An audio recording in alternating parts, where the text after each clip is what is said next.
Pictures. think the word, paragraphs and Formatting. all of that. But thank you very much. Yeah. Thank you, Al. Yeah. But a PDF, you can simply put the PDF in Pages, or actually in Preview, you can just print it.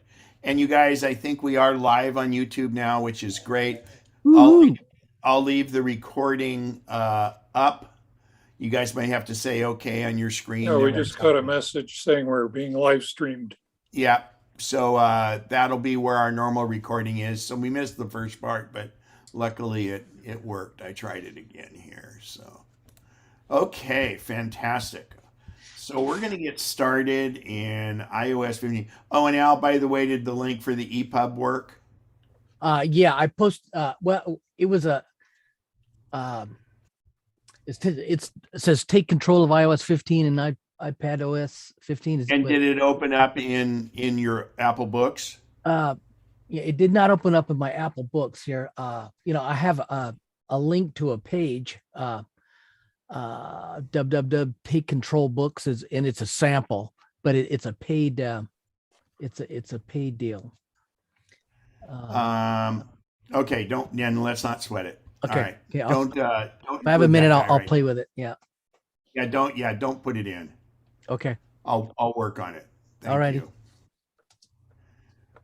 Okay. All right. So let me go ahead and fire up. I'm going to share my screen here. And you guys that are co-hosts too, keep an eye on the chat window to see if any questions are in there too, please. And we will share with Keynote.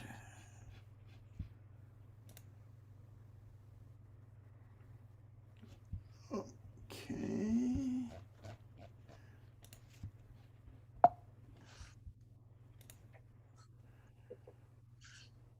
Boy, there's a delay on my iPad. Interesting. Okay, I've already started recording. So back a few weeks ago, actually it's 3 weeks ago, Apple had their event. It was called California Streaming, and this was what they sent out. And this is in Alpine Lake up in the Sierras, and the California Streaming event was predominantly iPhone. There were 5 different things they covered. I'm going to go through that, and then we're going to delve into iOS 15 and iPad OS. And I have quite a few videos and links and stuff for that. But as the presentation went on, I did a whole bunch of screenshots, and most of that content I'll show you. But it was quite a good event. If you didn't get a chance to see it, you should take a look at it because it was very good. It was about an hour and 15 minutes, if I'm not mistaken. So they have updated the regular iPad, the traditional 10.2-inch iPad has been updated. It's a little faster processor, some other features and stuff. And this original iPad uses the original Apple Pencil, which is nice. And I see lots of places have this iPad for $299. Now, it was in pretty tough supply for a while, but now that schools have started up and stuff, there should be getting a decent supply of these again. So that's the traditional iPad, and I believe they upped the capacity on this to 64, if I'm not mistaken. So twice as much storage. So one of the big features on this is they've improved the cameras, and the front-facing camera on the iPad, when it's displayed like with a keyboard like this, it looks a lot like a laptop, but this is the touch laptop that we've always wanted, right? It still has Touch ID. It's got a regular home button, but the front-facing camera has now, it's a wide angle. It's 120 degree, and it uses a thing called center stage. So if you're using it for a FaceTime call, or if you're using Zoom and you're a single individual, the camera will zoom in on you because it's not physically zooming, it's just the software focuses on you. And then if somebody comes and joins you, it will zoom out to cover both people. Or if it's in the case of doing a presentation where you move around a little bit, it will follow you. And this works within, the center stage thing is wonderful. And it works within the 120 degrees that the camera will do. The battery's improved. It's just really a what incredible machine for pretty much $299. This was a huge deal for me. I am an iPad mini user. I take it with me almost everywhere. I love the iPad mini because it's very portable. Virtually every vest or jacket I own, it will fit in the pockets of it. The new iPad mini is the same width as the old one, and it's slightly shorter. And the way that it got slightly shorter is because they've eliminated the physical home button. And by eliminating the physical home button, they made it shorter and they reduced the bezel on the side. So now you're getting a larger screen where it used to be 7.9 inches. It is now, and I'll have to see what it is, 8.3 inch screen. And if you'll notice at the very top, you'll see the person's thumb. If you go up from the thumb at the very top, the sleep wake button is now a fingerprint ID like in the iPad Pro. So in other words, and it will learn two of your fingers or thumbs because it's designed, if you have it in landscape mode, I use my right thumb, and if I have it in my left thumb, and if I have it in portrait mode, I use my right index finger. And when you configure the Touch ID on it, it has you do it both ways. So it's fantastic. Lots of new features in it. It also has the center stage with the wide camera, 12 megapixel cameras, both front and back. Much faster CPU. This is the newest CPU that is the 15. It is now USB-C. So as are most of the iPads, except for the original iPad, going to USB-C, that's the charging mechanism for it. And it does, in fact, come with both a power adapter and a cord. USB-C allows it to charge a little bit faster. Another huge deal on this one is they have speakers on all four corners now, so it's a true stereo speaker. It has Wi-Fi 6, which is the newest protocol. And if you decide to buy the cellular version, not the Wi-Fi only, but the cellular version, it has 5G in it. And that's great. The battery life is great. I've been using it, and I'll tell you, it's just awesome. My old iPad mini, I had, when I was camping in my car, basically up in Fallon, I had rolled over on my iPad mini, and the darn thing bent and was curved, and it broke my tempered glass screen protector, but the screen was fine. It was just a little bit of a bend in it. And I was really stressed because that's all I would have needed to do was get a new iPad mini 5 right when the 6 was coming out. So I was really happy that it made it through it. And it does support the new, the Apple Pencil 2 also, which is great. And you can see in the picture up there, the Touch ID. So those are two things they've shown. The third thing here is coming this fall, and there are rumors of the date. We don't have it for sure yet. There is some talk about October 8th or whatever, but we don't know. But the version 7 or Series 7 of the Apple Watch is coming. And I don't know about the rest of you, but those of us that have the Series 6, I didn't see anything that was really compelling to make me move forward to the new Apple Watch. New colors, new bands. It's the bezel or the perimeter of the Apple Watch The Series 6 is on the left side, the Series 7 is on the right. So with essentially the same footprint, you're getting a bigger screen. So that's an advantage. And I would say that if you're on a 6, I don't know how compelling it is to go up. If you're on a 5, yeah, your battery might be starting to feel it. But a 4 or earlier, yeah, you might want to take the plunge into it. When I do some videos today, I have a 10 best features of the Apple Watch that we'll go over also. So this will be the new pricing, and this is starting at. The Series 3 is still available and in the store. The SE, and then the Series 7 Apple Watch. Again, if there's any questions, don't hesitate. And you co-hosts, if you see a hand go up, please let me know. What's the SE and the watch? Oh, I'm sorry. Sounds like somebody else had a question. Well, I was asking going to ask the same thing. Okay, can we have somebody else ask too? The SE is just a stripped down version or special edition, very similar to how the SE is in the phone line.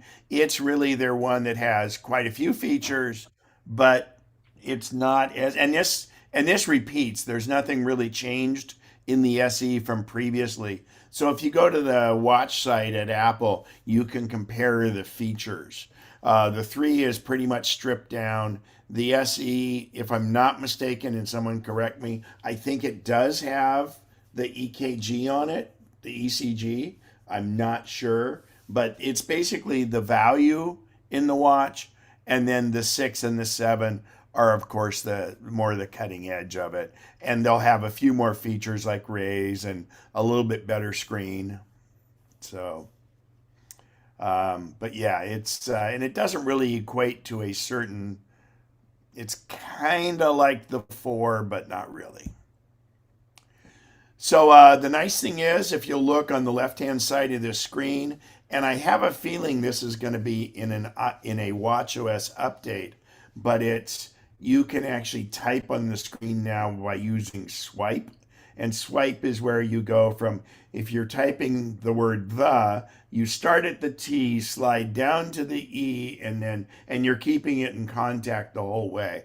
A lot of Android users are really used to using swipe, and swipe is pretty effective, especially on a small screen like this. The new one will be a little bit brighter. A few of the car companies are starting to where you can use your Apple Watch to unlock. There was mentioned earlier, the Apple Watch in conjunction with your phone. If you're wearing an Apple Watch, you're able to, if you're wearing a mask, unlock your phone with the Apple Watch. And by the way, the phone, if your phone screen is unlocked, you can have it unlock your Apple Watch too. So it goes back both ways. There are some new workouts in Apple Fitness. Pilates and Tai Chi, and of course those go through the watch. And there's actually a new one that's fall detection during workouts and also fall detection on bike rides. They've tweaked the algorithm a little bit with that. So, and it's an always on Retina display now rather than a raise to wake up the display. And that's the 7. It will track your respiratory rate during sleep, and it's pretty cool. Now, Apple Fitness had a big upgrade. They've got on the lower right there Ted Ligety, who's a gold medal skier, great guy, and he's got his own workouts for skiers. They've got guided meditation now, as I said, Pilates, and you can do group workouts. There's many things happening in Apple Fitness, and I think it's something to consider. October 1st was yesterday, and that's when I was supposed to start Apple Fitness, but being what it is, it'll be tomorrow morning when I get into it. But I'm actually bundling it in an Apple One subscription. So you can go back, and Pete presented Apple One to us. I think we have the recording of it. And Apple One is a combination of your iCloud storage space, that, and fitness would be one of the levels of that you might consider. I believe you get a trial. I think it's a 1 month trial, if I'm not mistaken. It ties into the phone. Basically, you could be displaying it on Apple TV, and it's good. And they do. I don't think it says it here, and I don't know, but I think it maybe had yoga before, but I know it has yoga now too. So then the big thing that everybody was expecting and waiting for was the iPhone 13. So I'll go through this, and then we'll talk about the 12 versus the 13. But just like the iPhone 12, you have the 13 and the 13 Pro. So just they're all iPhone 13s, but you have the 13, and the 13 Pro. So they are fairly much available now, not maybe for immediate shipping, but I know that, for instance, at 5 a.m. on the 17th, I woke up. I had gotten my order mostly completed, and then Apple, or the upgrade program, had neglected, to those of us that signed up 2 days before, to have us put in our credit card for the extra monthly payment we had to make. And it caused it for me to slip back to October 6th for delivery. And it only took me minutes and it didn't even let you use Apple Pay or let you fill in your credit card like it normally would on websites. So I had to go in my closet, dig my wallet out of my shorts, and put my card in manually. I felt like a caveman. So of course it slipped to my delivery date was October 6th through 11th.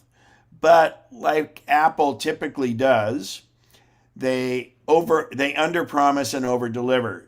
So I got a notification that my shipment would arrive Friday yesterday, and that was great. So October 1st is when my phone was due to arrive.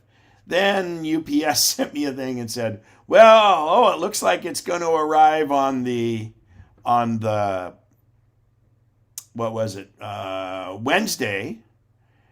And then it sent back that night and said, well, it's going to be Friday. And then it turned out it was Thursday. So I got it. I'm able to use it a little bit. I did the transition. And part of the presentation today later on will show you how to migrate everything over to your phone, which I did on mine, and it worked flawlessly. It did take 6 hours, but it was flawless. And I have a lot of data. Anyway, so the iPhone 13, and by the way, one thing I should mention now is if you're contemplating changing carriers, the time to get a new phone is when you change carriers, because you could walk out with a virtually free iPhone 13 if you switch over to a different carrier. My carrier of choice is T-Mobile because I travel a lot. I'm very happy with them. I don't know, of all the people I've known that have switched to T-Mobile, I know 3 people that were kind of and they left it, but for one reason or another. So I'm happy to talk about carriers later on during the presentation. I won't talk about it very much, but if anybody has any questions on carriers, that's not anecdotal specific to a location or something, let me know. Anyway, the iPhone 13, the screen is brighter. And again, we're not talking to Pro, we're talking 13. 28% brighter outdoors, which has helped a lot. You can see the screen sizes. But, well, actually, the phone itself, around the screen and everything else, is exactly the same size as the 12. But both the 13 and the 13 Pro are ever so slightly thicker, but it's a good reason it's thicker, because it made for a little bit bigger battery. So that's a big deal, is to increase your battery. But it's interesting. They're doing HDR Dolby Vision for the cameras now. And remember, the 13 has two cameras. It uses, so they have the 13 and the 13 mini, and it uses the same A15 chip that the Pro uses.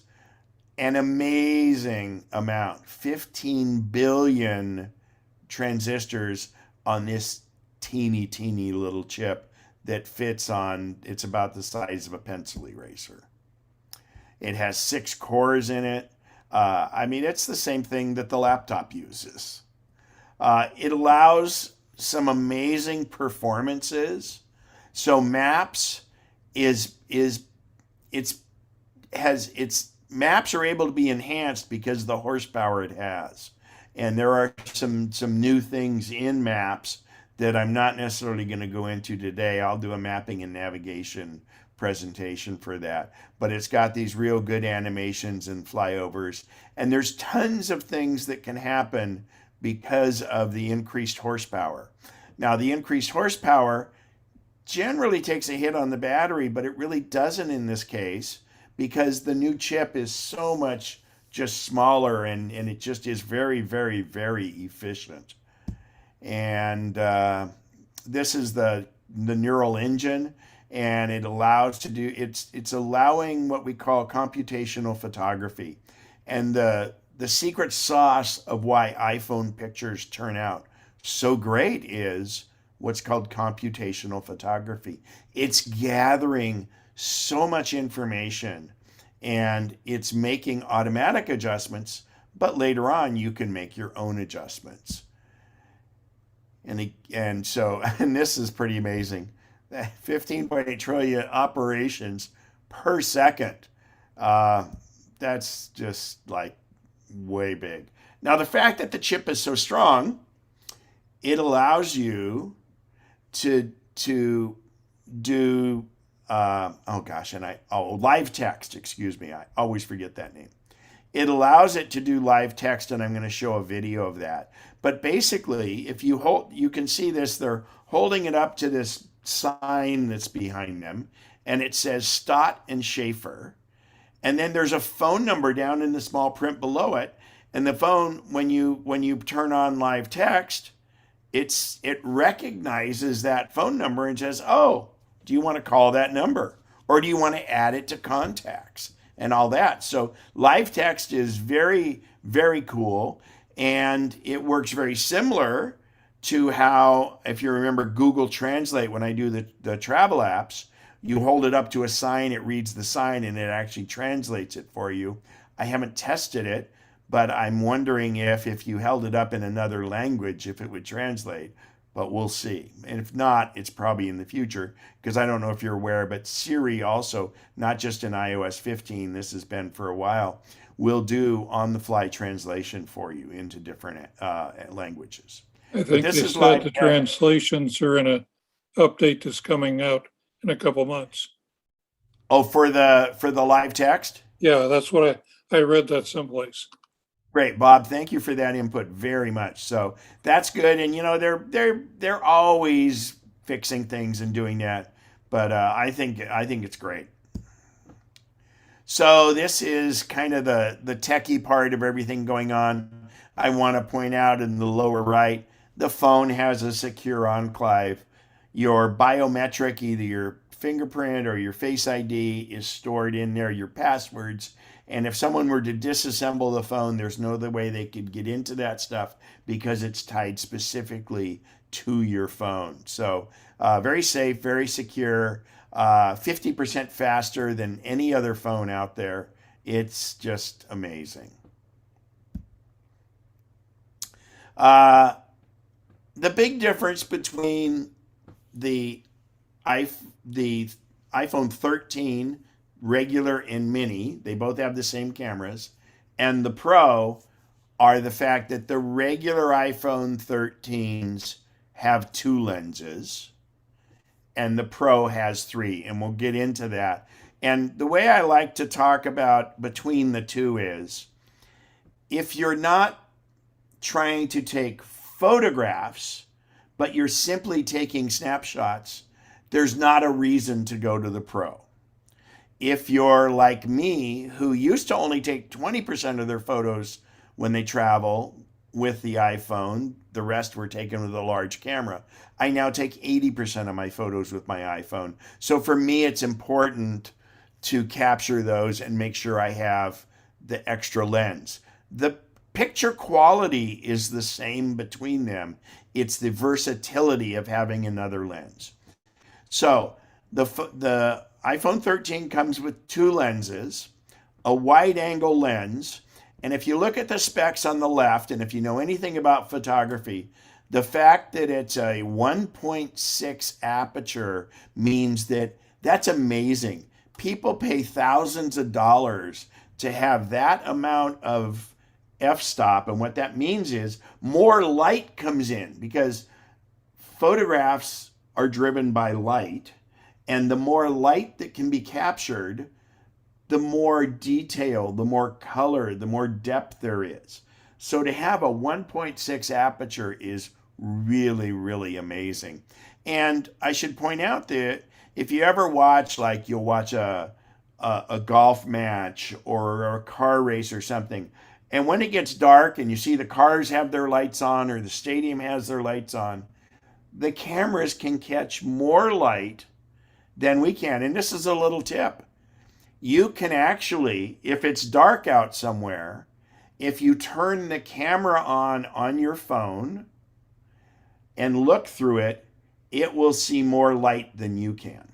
So it's pretty amazing because it captures it and redisplays it. But so this is a 26 millimeter focal length. So that's the wide. And then we have the ultra wide, and that's 13 millimeter focal length. So they call this 0.5. They call this one 1. So this is a 1-to-1, and it's kind of real size. This is equivalent to a 50 millimeter on a regular camera. So that's a 1x. This is a 0.5x. It's ultra wide. It's great for capturing a much wider area. You're doing a family shot, you're doing scenery and things like that. But because it's not considered a prime lens, the aperture isn't quite as good. It's 2.4, so it won't capture as much light. So those are your two lenses, and you'll notice in the upper right corner, that's your what's called a true tone flash. And in this picture, you can see pretty well, there are two colors to it. So the idea is many times if you're taking pictures under artificial light, whether it be LED bulbs that aren't color matched or old fluorescent bulbs, the flash senses that and does an according flash. So it's reading that light. And in the lower left, that's a microphone, and that's the ambient noise sensor on the noise canceling mic. So in other words, when you're on the phone, if you're in a loud crowd or something, when you're holding the phone up to your head, this microphone is projecting away from it, and you're talking on your phone, and on your phone, the microphone is in the lower left corner on the outside of the phone, the grill there. That's what you're speaking into. So what happens is both microphones would hear the noisy crowd or the plane that you're in or all the ambient noise that's out there, and it would then make your voice more clear, because what it does is the sound this microphone hears and it says, oh, the other microphone's hearing that, so it does what's called active noise canceling. So it cancels out that noise, and that's why in situations like that, you can talk much more clearly and the people can understand you because of noise canceling, and that's what this second microphone does. And by the way, if you're on an iPad, it's now in the camera bump, but it used to be in the center of the top. So anyway, getting back to the cameras, two cameras. This is a real iPhone photo, and this appears to be the Eastern Sierras. I think this is probably around Bishop. And just the depth of the color and the focus and the length, it's just amazing. These are Apple photos. They're not my photos. These are Apple photos, and we're all shot with iPhones. And this is a very challenging picture. It's got this backlight.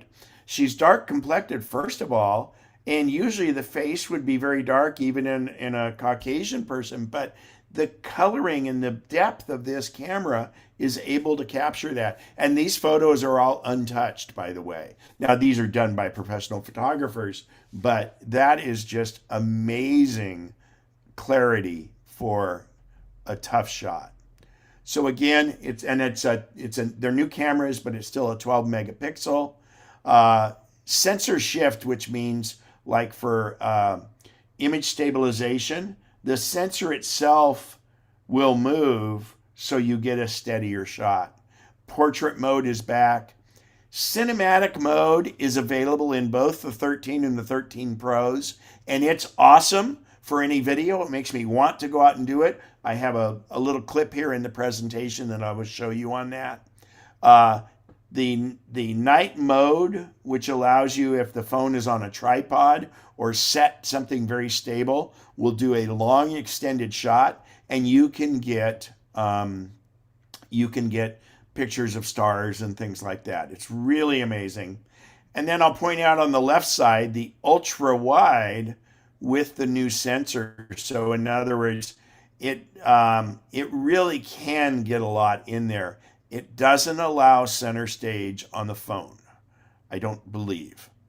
Oh, and you can do selfies in slow-mo if you want. Anyway, let's see here.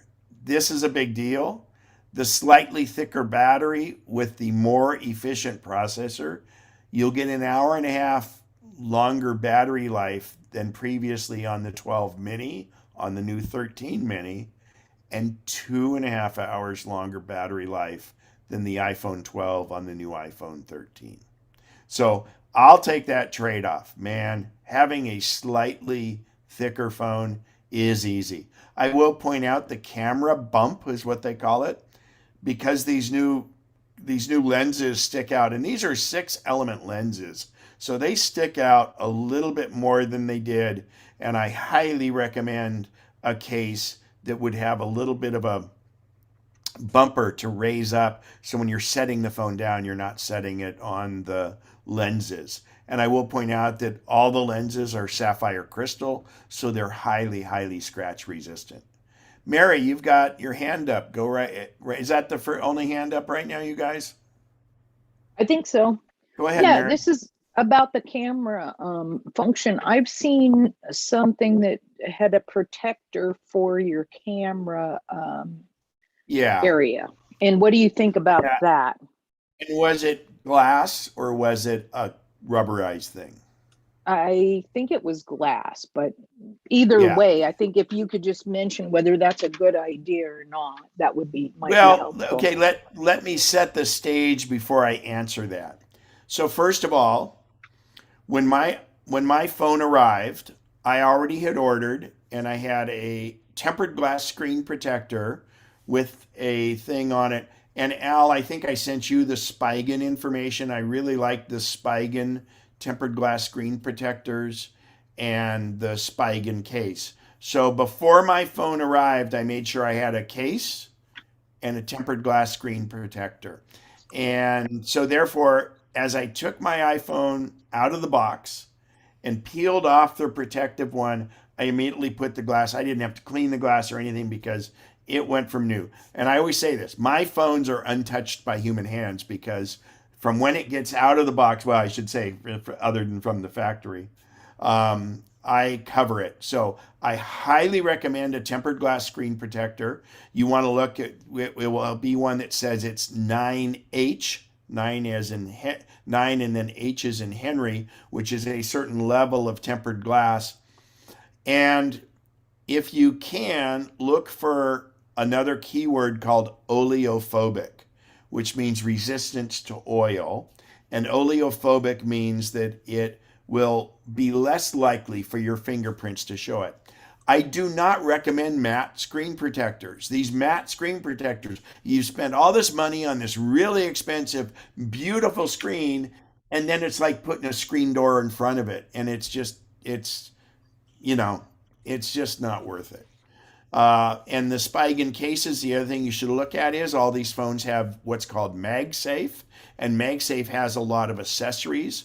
So now I get anything I get is a MagSafe case. So I can add, I have an extended battery. I even have a little wallet I can pop on the back of the phone, which I'll show you guys in a little bit. But as regarding the protector for the camera, the only time I would do that is if I know I was going to be in an area where it might be abused. Other than that, the protecting glass on the camera will have some effect. Now, if you're just taking snapshots, not a big deal, not a bad idea. You could do it. And I just don't. You would want to make sure it doesn't cover the microphone, though. I don't know how those work. I've seen those, and I just never do it. Well, that's the other thing is, so I shoot with mine a lot, and I've had the tether before. So, Al, if you can get a link to it's called the Black Rapid. I think it's Wanderer, but it's the phone tether on Amazon, and it's by Black Rapid. And that allows me to hang it around my neck and things like that. And so therefore it's not getting in the way. But I really, you don't want to distort a photo. So Mary, I think if you're in a situation where it might get abused, I would do it. And then if you decide, you could take it off if you want. The other thing I make a habit of is every time I pull my phone out of my pocket, if I'm wearing a shirt I'll grab the bottom of my shirt, and from the inside, I will wipe the lens with it to make sure that there isn't lint on my pocket when I go take like the best photo I ever could. In fact, if you guys can see my background behind me, that's an iPhone photo. In fact, can I get one of you, if you guys could, one of you, I might be able to do it here. Hang on. I'm going to, there we go. So the picture behind me was taken with an iPhoto, by the way. And let's see. All right. Any other questions on phones so far, Mary? That was a great question. So we already did this screen. Oh, no, it was a little different. By the way, I should point out, people used to always get OtterBox cases and all these waterproof cases. Your phone is waterproof for up to 30 minutes down to like 30 or 60 feet or something like that. So there's no reason to get these big bulky cases that encumber being able to use the phone. So the phone itself has great protection. You want your case to protect it from falls and things like that. The bottom picture on the right there, those are the leather and silicone cases that Apple has for the phone. And you can see on the far right, that's hard to see that ring. That means it's MagSafe. They're 5G. If you're on a 12, there's not a huge markup. Let me finish with the 13, and I'm going to talk about, or the Pro, and we'll talk about the 12 versus 13 if you have a current 13.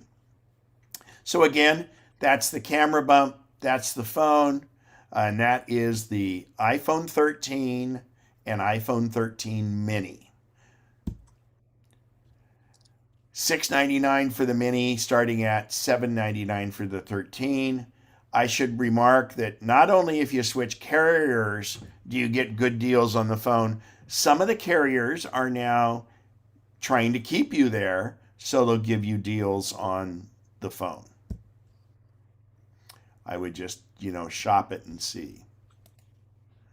All right, so now we're going to move to the Pro, and as Apple said, oh, so Pro. So you'll notice right away there's a third lens. It's physically everything else is the same. Oh, I should mention the ring around the phone is now a very high-end, very, very sturdy stainless steel. I saw one of these websites where they do the drop tests and things, and it was amazing how it fared with the drop test. It was amazing. And just so you know, you can see on the left that little band that's a little bit different color. Those are what's called antenna bands. Because it's sealed in this metal cage, that's where your signal comes out. Anytime you see those on that, that's what that is. You've got the same noise canceling mic on here. You've got a second sensor for the what's called LiDAR. And LiDAR gives you the ability to really, it can capture the distance or focus on the picture a little bit better. So pretty amazing. This is like a camera. This is phone camera porn shot right here. This is looks pretty luscious. I'll point out that the largest size now, and by the way, the Pro starts at 128 gigabytes, and now you can get a 1 terabyte. 1 terabyte is huge. I mean, most of the laptops don't have 1 terabyte unless you pay a lot extra. It's the biggest camera advance ever. Well, that's every year, but the camera advance this year was a pretty big deal. The big difference between the 13 and the 13 Pro is the telephoto lens. So previously in the 12, the telephoto was a 2x optical zoom, and the 12 Pro was a 2.5 optical zoom. The new one is a 3x optical zoom, and if you equate that to a regular camera, it would make it a 77 millimeter lens. Now, that's a big deal if you're taking landscape and you want to, or you've got some wildlife and stuff. So you're gonna be able to get closer to what you're shooting. And I mentioned it's optical zoom, which means it's actually the lens. When you do digital zoom, yes, you can zoom in and everything else, but optical zoom, it gives you that clarity. So that's the additional lens. We have the ultra wide. It's got the same aperture and everything else. Actually, I take that back. It's slightly better than the regular one, but it's 1.8.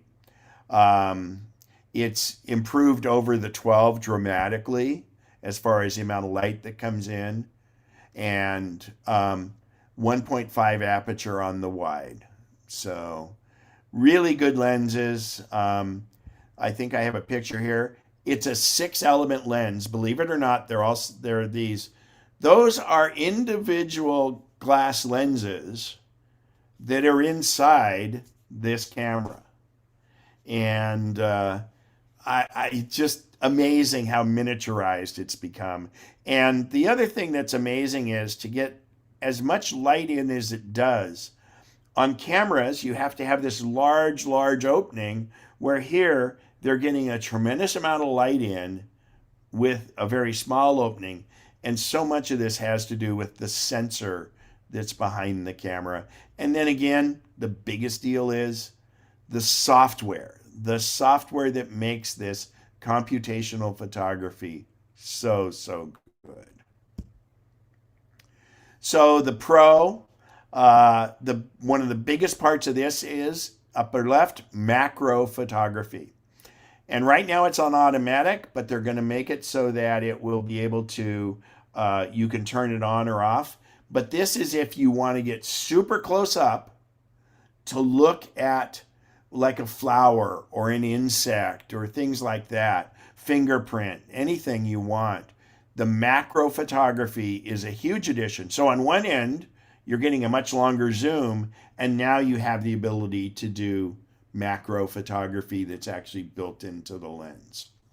On the right-hand side, the screen sizes are 6.1 and 6.7. So in other words, the 13 and the 13 Pro are the same size. And then you have the 13 Pro Max, which is the function of the Pro. And then on the lower side, you have the 13 and the 13 Mini. So you really have 3 sizes, but over 4 models. The The screen is much better. That's part of what you're paying the extra few $100 for. Is it's a better screen. The screen has what's called a ceramic shield over to make it better. It's an added LiDAR.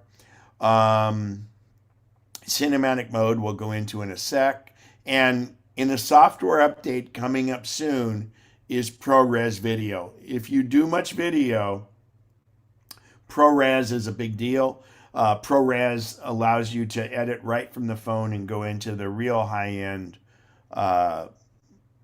video programs. ProMotion right below in the center there at the bottom on the little bit of left.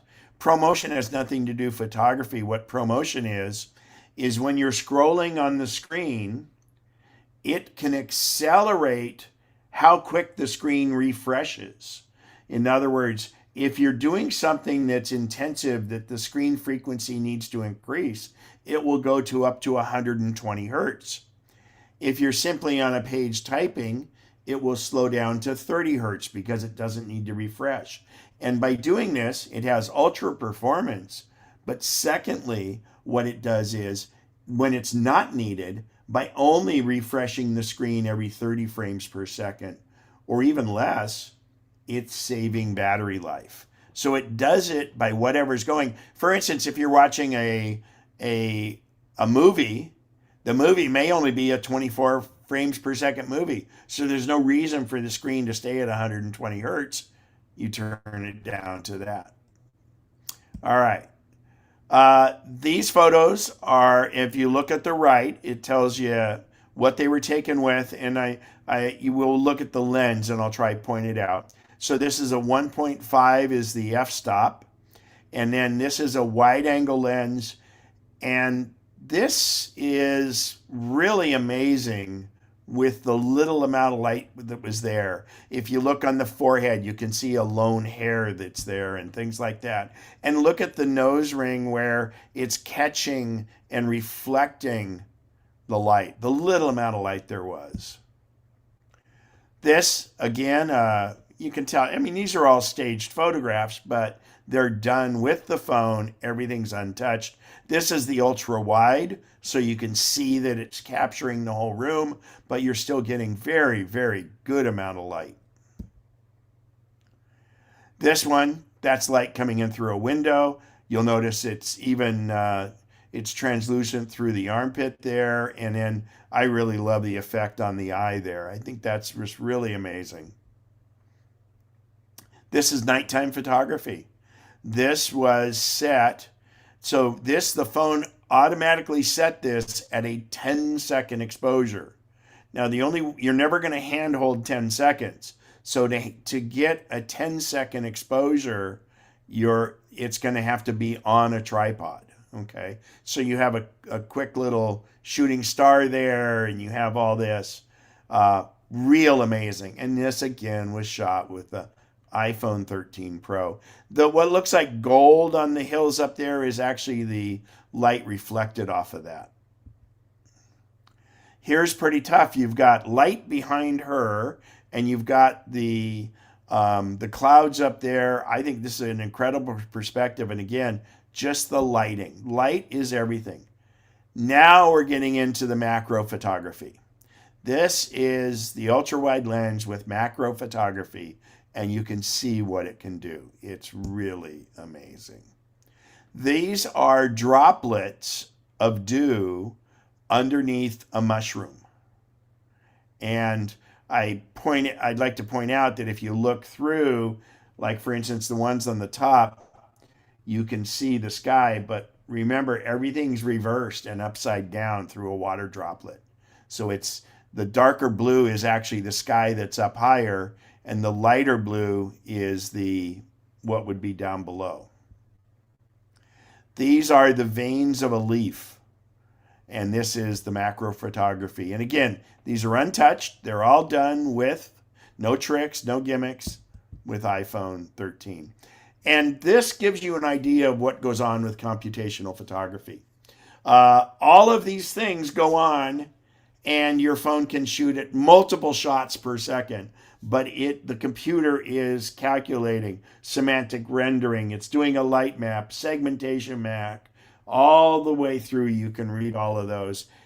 And then the interesting thing is because of the computational photography, the iPhone, unlike traditional cameras, even newer DSLRs, you can go in and change some of these after the fact.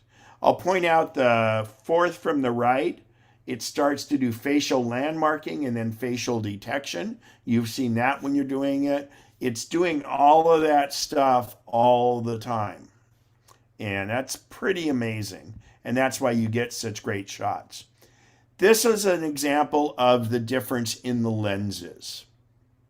So obviously the photo on the right is the one you want, but this is showing you the difference between all of them. So the left-hand one is the ultra wide. Both cameras have that. You see the moon up in the upper left corner there a little bit, but basically this is what you see from the ultra wide or the 0.5x or 13 millimeter lens. Then the wide is there in the middle, and that's the 26 millimeter lens, or what we call a 1x. And those are the two lenses. Those two left ones are available on both the Pro and the regular, but the one on the right, the 3x telephoto, is only available on the Pro. Now, obviously in this case, you could walk up closer to the model and the wide would work, but they're just trying to show you the differences in the lenses. And I was real happy that Apple did this in the presentation because it does lay it out and you can see what's going on there. And again, any questions, let me know. Now, I'll play this video and then we'll talk about it afterwards because this is very compelling and it's available in both models of the phone, the Pro and the regular. Now let's switch to video. iPhone already has the highest quality video in a smartphone. An iPhone 13. Is that too quiet, you guys? Was that loud enough? Louder? Okay, let me turn my volume up. Yeah, I had to turn my speaker was too loud, and it sounded quiet. So hang on one sec. Audio settings. It's unfortunately on Big Sur, it's not letting me adjust my volume on my computer any longer. So here we go again. Now let's switch to video. iPhone already has. Oh, you know what? Hang on. I know the problem.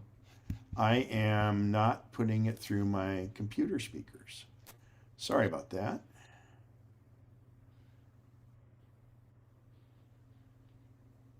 Oh, it is, but it changed to that. That's interesting. Give me one sec here. I want to get you guys the best sound.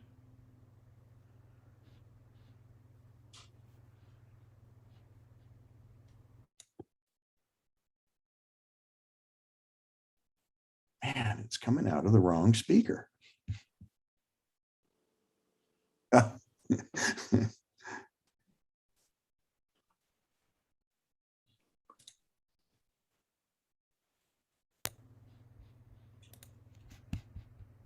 Bear with me, I'm sorry.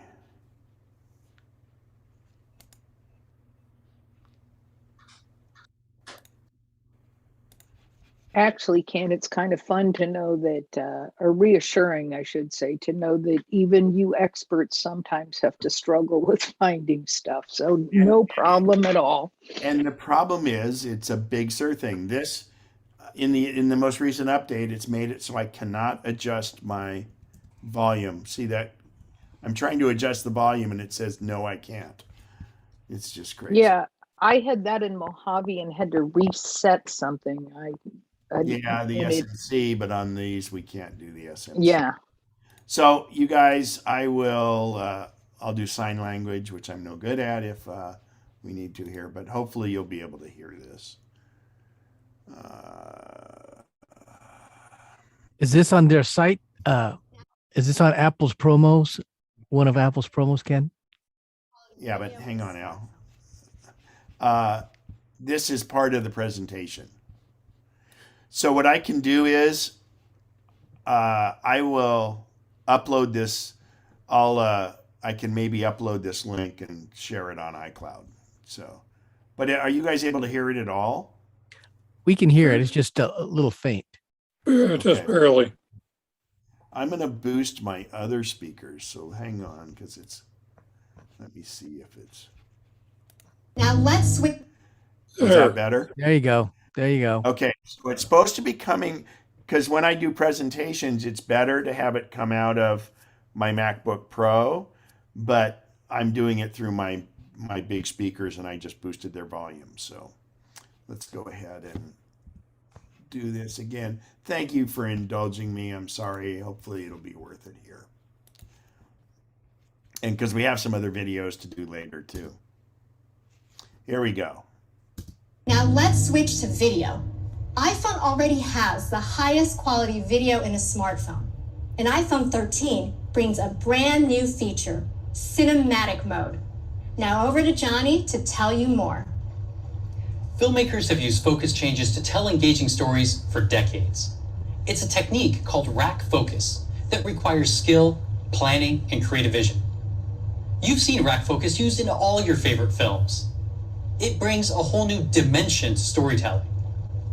Well, we're bringing this capability to iPhone in a simple and intuitive way so you can capture cinema-style moments even if you aren't a professional filmmaker. And guess what? The movie clip you just saw was shot on iPhone, and we'd love to show you more.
It's remarkable and so easy to use.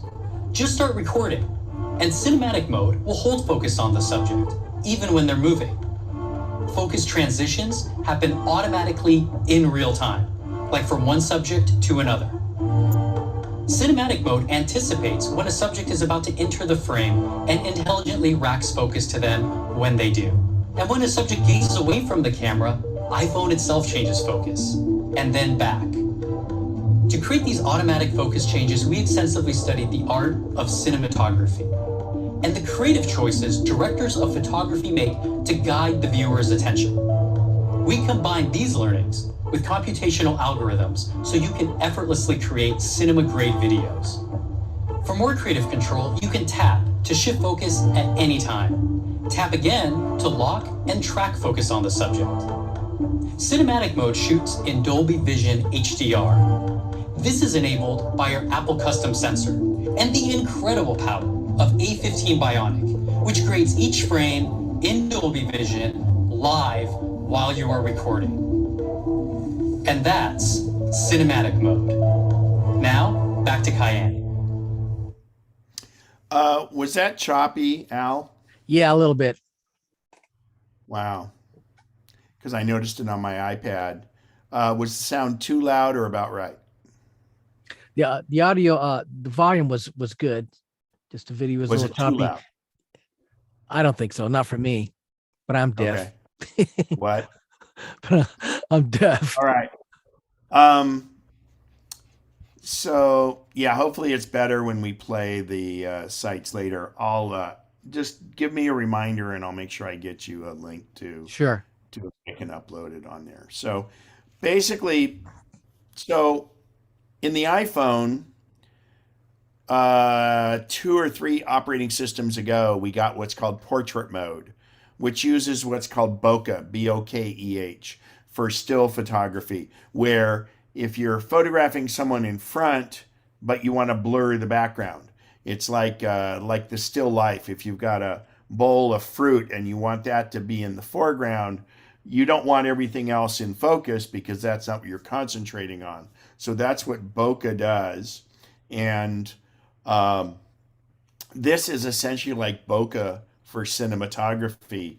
And if it wasn't so choppy, you would really see the effects of it. And it's the amazing thing is that there is a camera that can do this, and it's the size of a Volkswagen.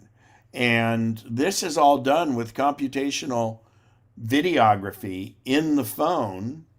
And the beauty of it is, after you've taken the shot, just like in the portrait mode on the camera, you can give it more or less of the effect.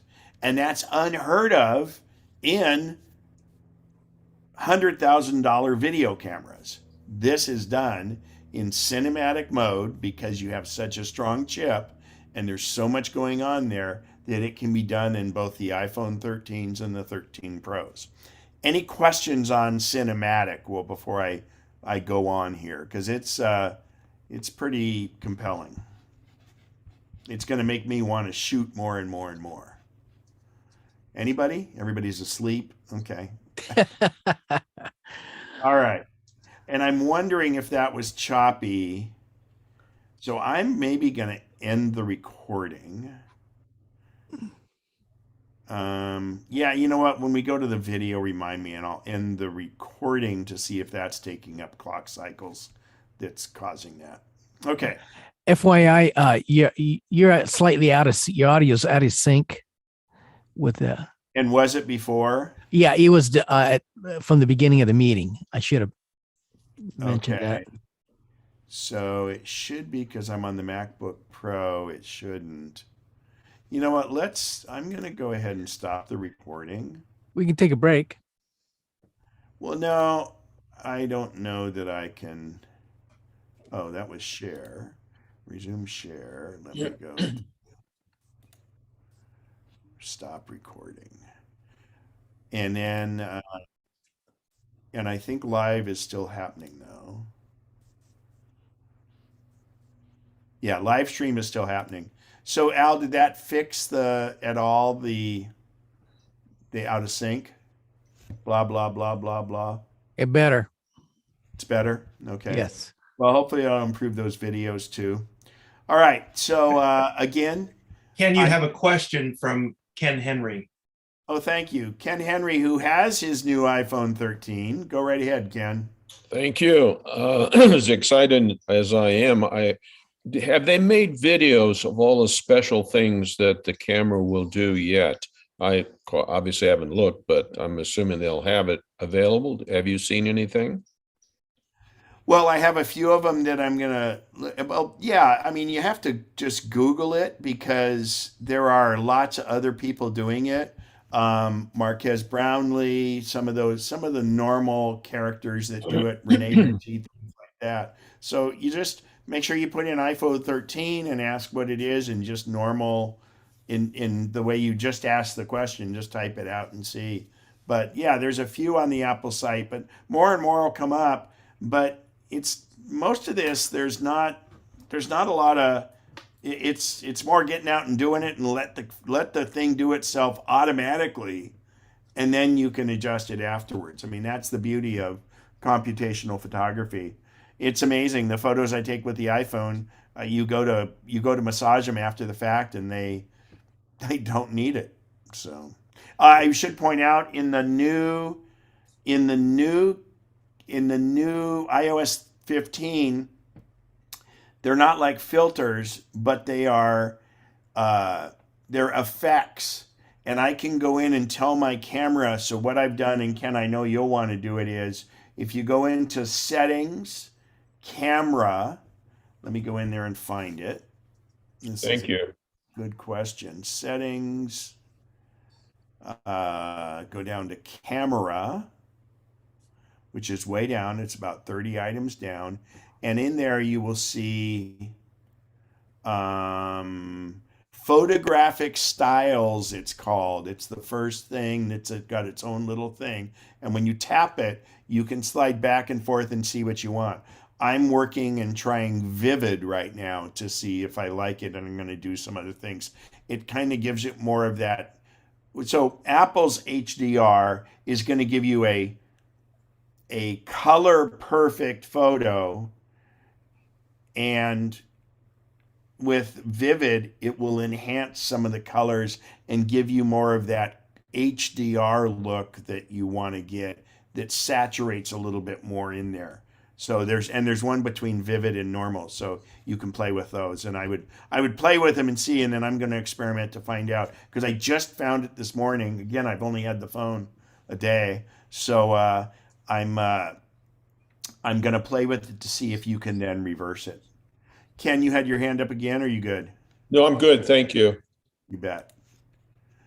So again, it starts at $9.99. And again, so if you've got a 12, the 12 will run iOS 14. I think the transition from 12 to 13, it's not a huge deal.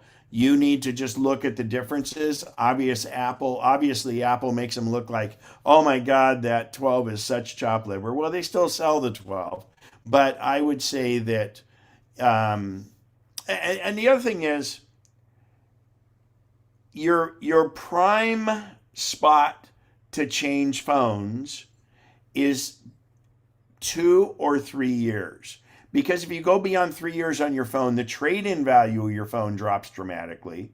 Whereas if you do it too early, you're kind of cutting off. Apple does have, and there's many of us on what's called the upgrade program, where you basically pay for the phone in 24 equal payments, and the financing is free. There's no interest. And after a year, you can turn the phone in. So essentially what you're doing is you're paying for half of the phone over a year, and you're trading the phone in, and then you get the new phone. And if the new phone is exactly the same price, you would continue to pay for it. Now, this is the guy who turned my Tesla in a year early because I hated leasing it, and I hate not owning something, but I would be hard pressed. Well, actually, it's not a bad idea, but my iPhone, so I have an iPhone 12 Pro Max 512 gigabyte that's never been touched by human hand. It's the Max, and I will happily sell it to anyone here that wants to get it for half of what retail is, because otherwise I have to send it in, and I only get half of the retail price. In other words, what I'm doing is I'm just continuing to make payments. On the Max phone, so my newest phone is the iPhone 13 Pro Max with 1 terabyte, including Apple Care, and by the way, my other one includes Apple Care. It includes Apple Care and what they call the lost and stolen Apple Care. All of that, and my payment is around $70 a month. So I make 12 payments of that, and I'm paying the phone. So that's the Apple Upgrade Program. And you don't have to do it every year. You can, pay for it over 2 years if you want. Some of the carriers, I know T-Mobile just did a new thing where never pay for a phone again. So if you're on a 2-year cycle, they have a new program where basically if you keep your phone for 2 years, in 2 years, they'll give you another phone and finance it over thing. They're doing that to keep you with them as a carrier. So you can look into that. AT&T now is taking their phone plans and making it over 30 months instead of 24. So I would look around at that if you haven't gotten a phone yet. And I frankly love the upgrade program because I get a notification even though it kind of screwed me up a little bit this time. If I get the notification 2 or 3 days before the phone goes on sale, I can start it in motion so I can have everything set that when the phone went off on the 17th at 5 a.m., I was able to just click one button and I was in. So any questions on that stuff, on cinematic or on the iPhone 13 Pro?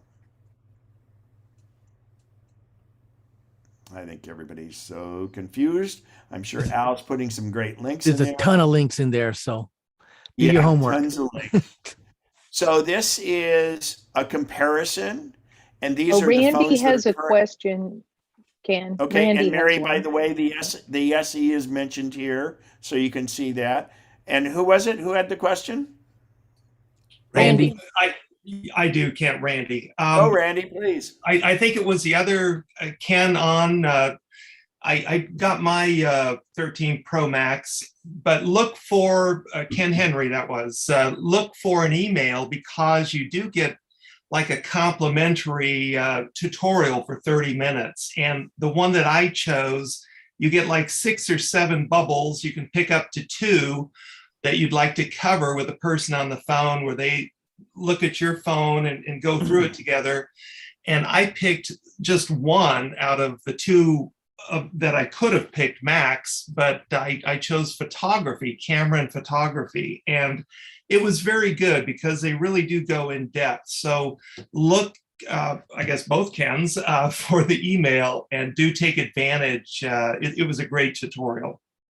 Fantastic. Good idea. Good Yeah, advice. I just kind of, because I just mutter through, but yeah, that's a great idea. And it goes back to where Apple was doing more of this in person. They're not doing that much in person, and they're leveraging, even as we get farther along to doing more in person things, the ability to do that remote stuff like that is still very, very great.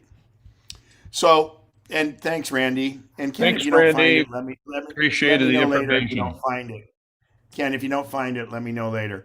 Anyway, Cool. so from left to right, the current offerings that Apple's doing is the iPhone 13 Pro, 6.7 and 6.1 inch screen, the iPhone 13, a 6.1 inch screen, and a 5.4 for the mini. So again, there's a $300 difference. If that extra that extra lens means something to you, and you're wanting to do, and again, the other lenses are virtually the same.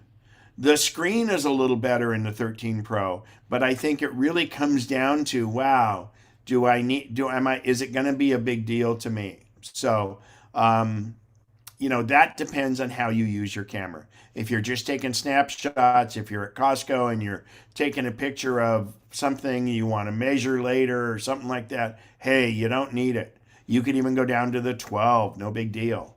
So that's what you have to go down to. Now, the 12 is available, and what you'll notice here is they no longer offer the 12 Max. Last year we had a 12 Pro, but now they're just offering, if you want the Pro version of the 12, you got to get the 13. So, because it was a bigger difference in the screens last year too, by the way. So the regular 12, so the difference between the 12 and the 13 is $100. And also you got to look at storage space that you need, which we'll talk about in a little bit too. And then here is the SE. The SE is a single camera system. It's a regular LCD display, but the darn thing starts at $400. Now you'll see it says it's a 4.7 inch screen, and the phone itself is it's slightly larger than the regular 12. And by the way, they have the 12 and the 12 mini, I should say. And the SE though is Touch ID and has the home button. I should point out, you can kind of see it on the screen here. If you look at the purple 12, the notch is smaller on the 13. The notch is the part on the top. And not a big deal because they don't do anything with it. But the notch is where your front-facing camera is, and there's also an infrared and a whole bunch of other sensors up there. The infrared is what's used for the Face ID. By the way, Face ID works in completely pitch black because it will put it out. So here is the current lineup. The 11 is still offered. So in addition to the phones that I just told you, here is the price scale as it goes across. The $300 difference between the 13 and the 13 Pro. The 12 is $100 less. $100 less than that is the iPhone 11, which is a Face ID phone. And then $100 below that is the SE. But remember, carriers have some deals on these. And for the most part, you might be able to get a 13 for free. And when they say free, since there's no longer any contracts with carriers, what they do is they say, okay, we'll give you the phone for free, but we'll give you a credit. Let's say the phone is, let's just say $800 for grins. They'll give you a credit every month to make that price up. So in other words, if you leave the carrier after a year, you owe the carrier $400 of that $800 because you're leaving them. So there's no contract as such, but your discount is over time, and that's how they keep you. And that's all the carriers now. And I'd rather have that than being locked into the old contracts. Any questions carrier-wise and things like that before we move on? Because that is a big part of the phone. Ken, Yes. I'm wondering about the added cost for the Pro Max. Well, the Pro Max it used to be that you went on the 12, had instead of a 2X, you had a 2.5X. It's really just the larger screen, and it's the extra battery. And I think, oh, you know what's funny? Did I not? Oh, I'm gonna go back because I didn't see the oh, here we go. Somehow I must have skipped that. Now after let's this. switch to video. Okay. Between the 12, they got an hour and a half longer battery life than the old 12 Pro to the 13, and 2.5 hours longer on the 12 Pro Max. So that would be a factor, is the longer battery life. Are you questioning more the pricing difference? Yes. Yeah, price. Yeah, I'd have to go to Apple's site. I can't remember. I think it's $100 more. And Ken, Go ahead. oh, sorry. Yeah, one of the Go ahead, things I've noticed, like I have T-Mobile, but there are some requirements that you pay for insurance, whether you want to or not. If you want to finance your phone. So great question. So on T-Mobile, if you're doing the financing thing, they require you to have insurance. And let me tell you why that is. It makes sense because they don't want somebody to come along and lose their phone. And then they say, well, I don't want to keep paying on this darn phone. And so it's built in. On Apple, if you do the upgrade program, they say that Apple Care is included. Yes, it's included, but you in fact pay for it. But I would recommend, if you can, at any juncture, Apple Care Plus, and then Apple Care Plus Lost and Stolen is an extra like $3 a month, I think. And when you have a $1,400 phone, that's a small amount. So Apple Care Plus covers damage, and there's a deductible, but it's very reasonable compared to the insurances you usually pay from the cell phone cell phone carriers. They charge a decent amount for the insurance, and their deductible is a little higher, and you have to jump through hoops.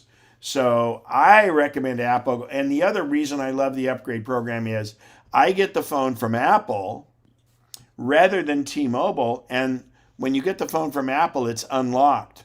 So with these new phones from the 11 up, I don't think the SE, they have what's called an eSIM. So in other words, I'm getting ready to take the end of this month, I leave for Morocco, Jordan, and Egypt. So T-Mobile covers me in those areas, but the speed isn't great, but it's covered for free for data. So in fact, I was researching it this morning. I will probably get a SIM card in those countries. And in the old days, we used to always get an unlocked phone and we would go ahead and switch our SIM cards.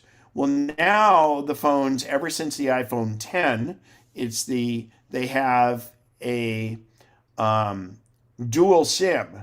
And what that means is inside the phone is an eSIM.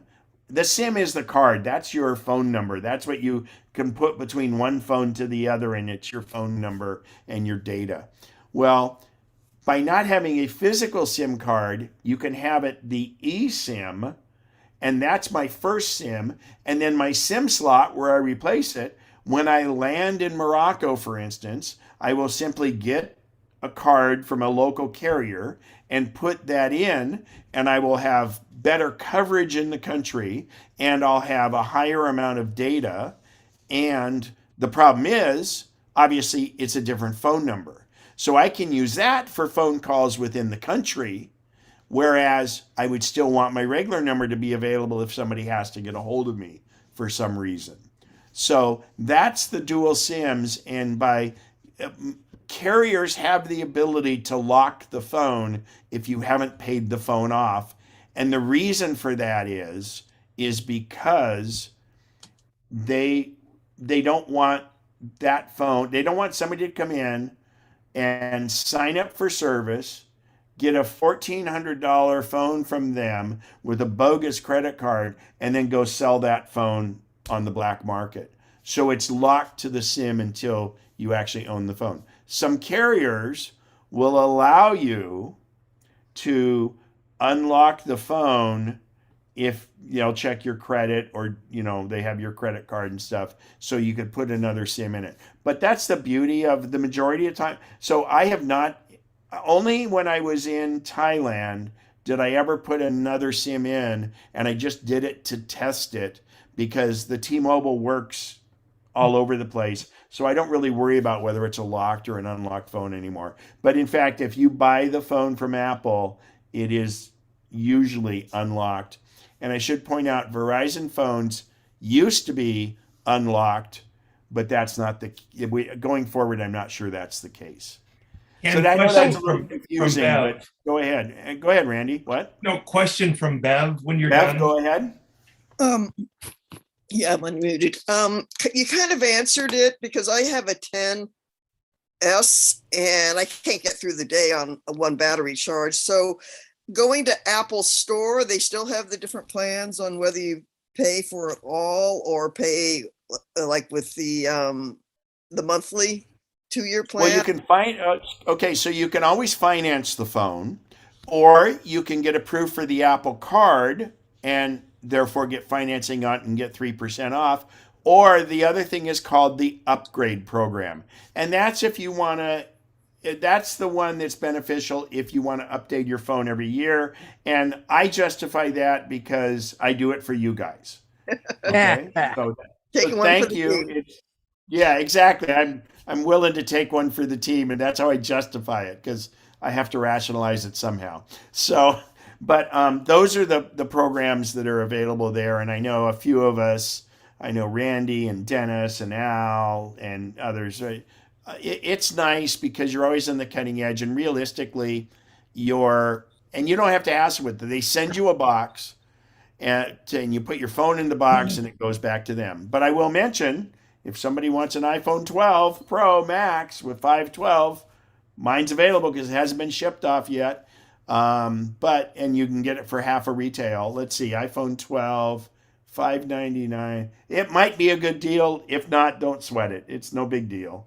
But yeah, I think that you have to watch, and like Mary pointed out, the carriers, if they won't let you get by with Apple Care, then you need to find out how the insurance plays into it.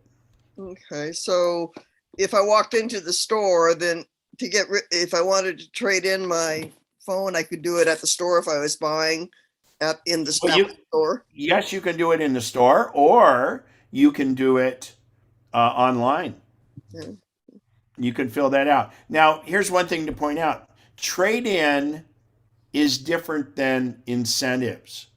So, like with a 10S, for instance, you might be able to go and, like for T-Mobile, you may get a credit of $400, Hmm.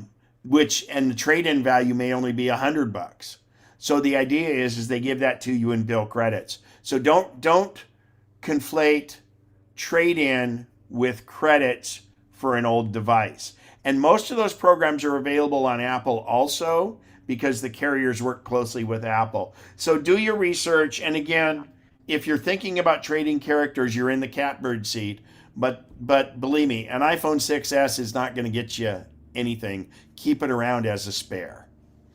Randy, you had your hand up?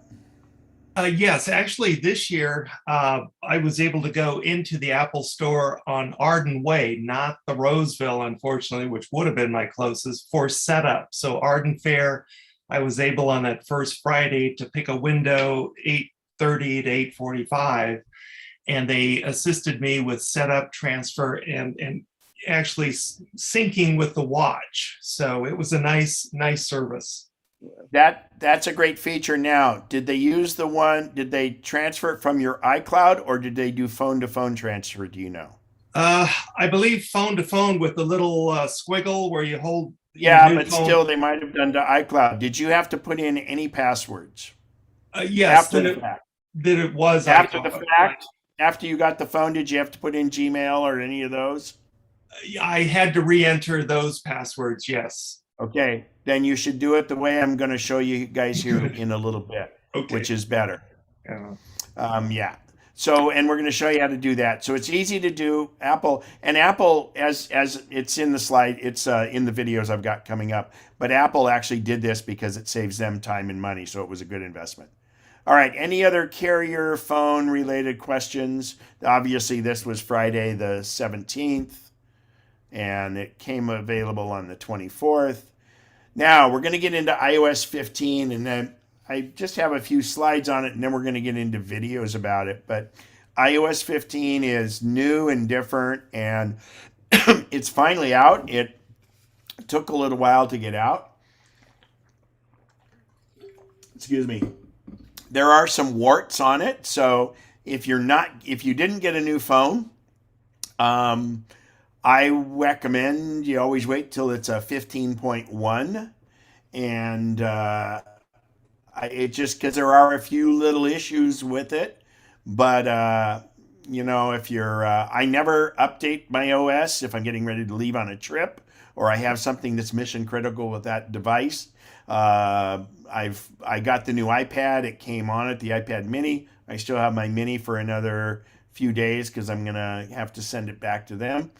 If anybody wants an iPad Mini 5 with cellular with 256 that has slightly bent, that'll be a pretty good deal. Anyway, iOS 15, it's more into. They're really pushing this Ted Lasso. I mean, it got all these Emmys and everything. So, iOS 15 is really a look and feel. Weather is dramatically improved in it. You can see on the left here, that's the text. God, how come I always blank on it? Text, what is it? Help me out, Al, Bob. Live text. Live text, thanks. I keep putting the text in front. The live text. And we've got a video showing that too. So iOS 15 is great. And of course, iPad OS is really iPad OS 15, but they just call it iPad OS now. These are the devices compatible with iOS 15. And they go back quite a ways. They go back to the 6S. And these are essentially the same ones that were for the 14. Old iPod Touch, the last one, is still available there, and the SE. And remember, there were two different versions of the SE, the old one that was like the 5 and the one that's like the 10. So iOS 15 is pretty widespread. All right. Now, let's go ahead and go to...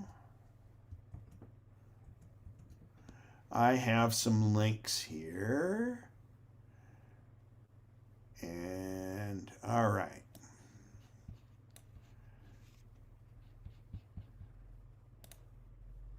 Okay, so Al has posted some links in the chat. I sent him to these, but this is the Apple support channel on YouTube. And there's a bunch here, but what I did is I used this little button right here where it says search, not search up at the top, but within Apple support, I used the search here and I typed in iOS 15.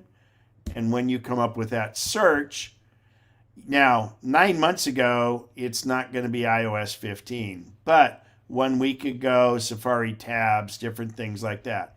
But this searches within Apple support. And I realize my cursor needs to be a little larger, so hang on. System preferences, accessibility.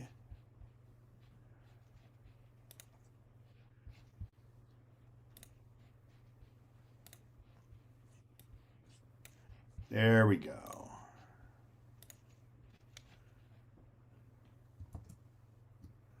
All right. So in here, I just typed it in. So this is what came up, or most of these. This was a link from them. Al, this is like the first link I sent you, or the second link, I believe. Yeah. So this is get ready for iPad. You say play all, it'll just go right through them. Obviously, not many of us are moving from an Android, but you can go down here through the steps. So I'm going to show you some of these videos and stop me if it turns out not coming through very well. The first one is, and I couldn't find a good one from Apple, but this actually was the 8 Plus, and this was, believe it or not, from Verizon. I'll tell you a funny story after you watch the video here. This is how you can set up your new iPhone. And this is the easiest and the best way to make sure everything comes in, including all your passwords and everything else. So it's 1 minute and 30 something seconds. If you just got a new iPhone 8 or 8 Plus, here's a really easy way of setting it up using the Quick Start feature. When your phones are nearby, the old phone should automatically detect the new phone and help you get started through the process. Then, use the camera on your old phone and line up the circle with the image on the new phone. Both phones will move on to the next step.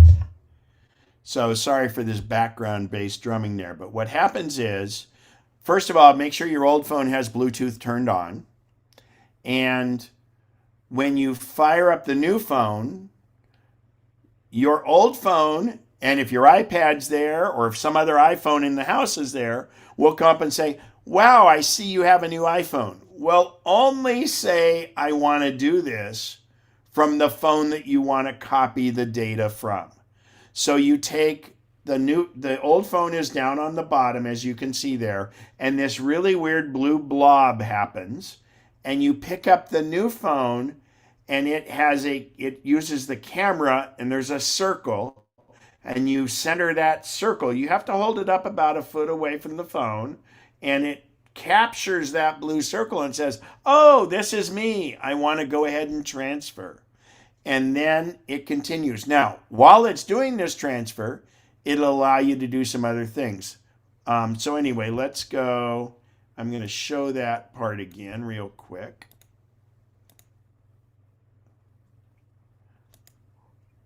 So again, the blue blob happens on the old phone, because what happens is when this phone, on the new phone, I'm sorry, I have these reversed. On the new phone, you're going to pick English in United States. And after that, it'll say, do you want to set up or something? Or it'll just happen. On the new phone, you will get that. Oh, you'll get this message. The message on the right hand here, the other phone will come into quick start window. On the right hand side is the old phone, and you'll get this thing. So you tap continue, and we'll go let it play now. Started through the process. Then, use the camera on your old phone and line up the circle with the image on the new phone. Both phones will move on to the next step after that. When prompted, go ahead and put in your usual passcode and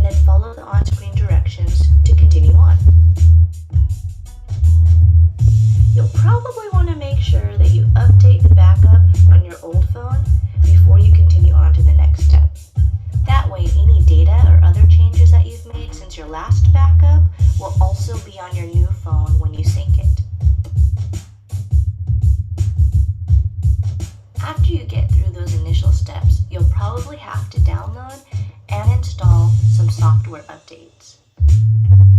Now this part can take quite a while, so make sure you have enough time to be able to go through this updating process. Once your phone is done with that, go ahead and let it finish restoring the information from your iCloud account. Oh, and don't worry if your screen goes black. Your phone needs to restart a couple of times to get everything together. Once your apps are done updating, that's it. Now you're free to go ahead and enjoy your new iPhone. Wow. Why would they put all that loud music behind it? Anyway, so the funny story is, so that was for an iPhone 8 showing how to do it. So I know it was a while back. It was about that time I had a client who had been at Verizon store with her new phone. So by the way, this capability has been in the phone since iOS 11, and we're now on iOS 15, right? So that's 5 years ago. And that capability's been in there, but she had gone to the Verizon store. She spent 2 hours in there, not everything transferred. She came home. She was on tech support with Verizon for another 2 hours, and it was all a bunch of garbage. So she, last resort, called me, and I had her completely wipe her new phone and walked her through the phone. And in 5 minutes, we had this transfer going, and it works flawlessly. Now, I will point out the other day when I got my phone, I was excited. So I got the transfer started, and I had to go to an appointment. So it said it was going to take 6 hours. Well, the problem is it authorized the new phone. So now my old phone doesn't work and all that. So I had to cancel it and wait. And I did it that night. And in the meantime, my old phone wouldn't work and the new phone wouldn't work. So don't do that. Be ready. I have a lot of data. I have like 400 gigs of data. So that's why it was going to take 6 hours. The best thing to do it is in your house and be close to your Wi-Fi. And then make sure you have power to both phones because it can take a while. Generally speaking, it takes between a half hour and an hour for that whole transfer. And it's great, it's seamless, and it's fantastic.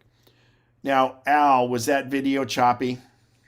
Yeah, if I didn't get the video at all.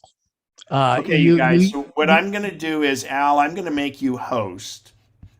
I don't know that I need to, but I'm going to make you host, and I'm going to reboot because I have some other videos to do here. And I just think it's the share screen was just I see you, but what the screen that you were sharing, I did not come up at all. I heard the audio. On my iPad it was, so that might have been your gallery setting on your view because it was showing on my iPad, but it was blotchy. So it showed on mine as well, Al. So, but was it choppy? No, I didn't think so, but I'd like to hear from the rest of the crowd. Yeah. Bob, was it choppy for you? You're muted, Bob. Sorry. Bob, you're muted. Oh, is this a hair choppy? It was okay. Yeah. Okay, well, let's try the next one. And you guys, so when I do the next one, if it's an issue, let's go ahead and do it. Go ahead, Bev, with your question. It's kind of a real specific question to me. When moving the data over to the new phone, with the Tesla, since the Tesla is paired to the phone, one would have to pair the Tesla to the new phone again? Yeah, but the app will come over and all that. But because it's Bluetooth has a specific, quote, serial number. So therefore, yes, you have to repair with it. So in your case, you'll set it up as a new key, but that's quite easy to do. And Ken, that reminds me, you need to do that with your phone for your key to use it. So. And Ken, before you go to the next one, this is a very basic question, and I'm hoping I'm not the only one.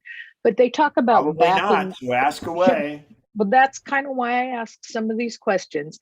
But it says back up your phone. If you use iCloud, what do you need to back it up? Like tether it to your No, don't tether computer? it to your computer anymore, but you want to Okay. go into your iCloud settings, and I think one of these new upcoming videos shows this. But you go into settings, iCloud, and then go to iCloud again and hit iCloud backup and check to make sure you have a recent backup. And Okay, just for thank you. everybody's edification and education is the way iCloud backup works on your iOS device is it is by default set up to charge when three things happen. I'm sorry, to back up when three things happen. First, it needs to be plugged to a power device. It needs to be plugged into power because it doesn't want to use all your battery if all of a sudden you're going to go out for a day. It also it makes sure it's on Wi-Fi so it doesn't use all your cellular data. And the third thing is it needs to be off or asleep. In other words, when the screen goes dark. So as long as it's all three of those, it will back up when needed. And that's usually if you keep it plugged in at night and it's on either your home Wi-Fi or if you're traveling and you're at the Wi-Fi of a hotel or somewhere like that. And when you're done using the phone and the screen goes blank, it will then do an iCloud backup when it needs to. And you definitely, now, the beauty of this system is we're transferring phone to phone. Another way to do it is to do it using iCloud, but we're finding that in iOS 15, people's passwords and everything are not propagating over as well as they should. So you want, when you're faced in the setup screen, do you want to, after you do the little blue orb, do you want to do phone to phone or you don't do iCloud? Absolutely, you want to do phone to phone. Okay? Go ahead, Mary. Yeah, I was just looking at my phone, and I just again for me and everybody, and if I hit the iCloud, it says storage, but it doesn't say backup. There's no tap place. settings, then tap your face and name at the top, and then tap iCloud. And at the very bottom of that first section, oh wait, they moved it in iOS 15. Oh, Well, iCloud backup is now right at the top. So if you're on iOS 15, iCloud backup is the second item. If you're on iOS 14 or previous, it's at the bottom of the first section. I don't see it, but I will look around. I'll do a search for it. Okay, so everybody go to your main settings, and you should have a picture of yourself and your name at the top, right? Anybody not have that? Speak up. Okay, so tap your name, and now you get a list. The fifth item should be iCloud. Anybody not see that? Okay. You don't need to tap your name. It comes up iCloud as your fifth thing without. Okay. No, you need to do exactly what I say. And guess what it says? On the main settings screen, you have to tap your name. Yep, done. And from there, you get to the next screen, which says Apple ID at the top, and come down to the fifth item that says iCloud. Now, if you're on iOS 15, the second item is iCloud backup. If you're on 14 or previous, down at the very bottom of that first section, it says iCloud backup. And when you tap iCloud backup, first of all, it should be on. And secondly, they have an ability now to back up over cellular, which I'm going to turn off because that's a big deal. And then it should tell you when your last successful backup is. And remember, it will do it at night. Like mine backed up yesterday at 2:23 p.m. That was right after the whole transfer happened. So I can press backup now, even if it's not plugged in, and even if I'm not on Wi-Fi, it will do it. You're forcing a backup. And remember, though, these are incremental backups that are only backing up anything new you've created. The 4 new photos you took and things like that. It does not have to back up the whole thing. Okay? Thank you very much, Ken. Good That was question on very that. helpful. Roy, Question, go Ken. ahead. I'm sorry. Hang on one sec, Bob. Go ahead, Roy. Yeah, I did that, and my iCloud is grayed out. I can't open that. Where your name is? You can't open Yeah. what? Yeah, I went to Apple ID, where the name, scroll down to iCloud, and it won't open. It's pale. Is it asking you to sign in with your Apple ID? No. I would reboot your phone, and if not, do a hard reset. What kind of phone do you have? 11. So you have an 11. That's a Face ID phone, correct? Yeah, 11 Pro. So Sorry, on an iPhone 7 and on a Face ID phone, the way to do a hard reset is press and release the volume up button, then quickly press and release the volume down button, and then quickly go over to the sleep wake power button and press and hold it, even past where it says slide to power off. Hold it until you see the Apple logo, and it will reboot. On Okay. other than the iPhone 7 or newer, if you've got an older phone, you press and hold the home button and the sleep and wake button and keep holding it until you see the Apple logo. All right, thanks. And see if that does it. If not, talk to me. Bertie, what's up? I was the one with the Unmute question. yourself, Bertie. Yes, as you know, I have a 6S, so I'm listening intently to your new info about the new phones. So the 6S, I have iCloud, but it's below the first gray bar, and it just shows me storage and manage storage. So I don't know how to back up iCloud unless, did you say hold the power button and the? No. So go back to the very first setting screen and tell me if you see your name. Oh, yes, I've got it there. So tap your name. Yep, I did that. Then is the 5th item iCloud? It is, but it's below the gray bar. Doesn't matter. It's the Okay. 5th item. Right, So tap iCloud. I did. Now, in the next one, at the bottom, because you're in an older OS, at the bottom of that first category, does it say iCloud backup? No, it says manage storage. No, not that first little one. In the group of, it'd be about Apps using 15 items down. iCloud Drive and then, iCloud Backup. I found it. Yeah. It says And in on. the new phones, iCloud backup is this on the new OS. It's the second item after photos. Thank you. Okay, you Okay. bet. Thanks. And then you can adjust it there, and you don't have to back it up now because it'll tell you when it last backed up. Any other questions before I go to a couple more video or a few more videos? Yeah, There's quite a few. yeah, Ken. I'm sorry, Bob. Go ahead. When you got to you're going through that and you got to the screen for backup, and you said make sure it's turned on, and that it shows you when your last backup was. But during the course of saying that, you mentioned something about using data, and I don't see any option. Are on you that on? screen on You're on a mine. new. Are you on the new 13?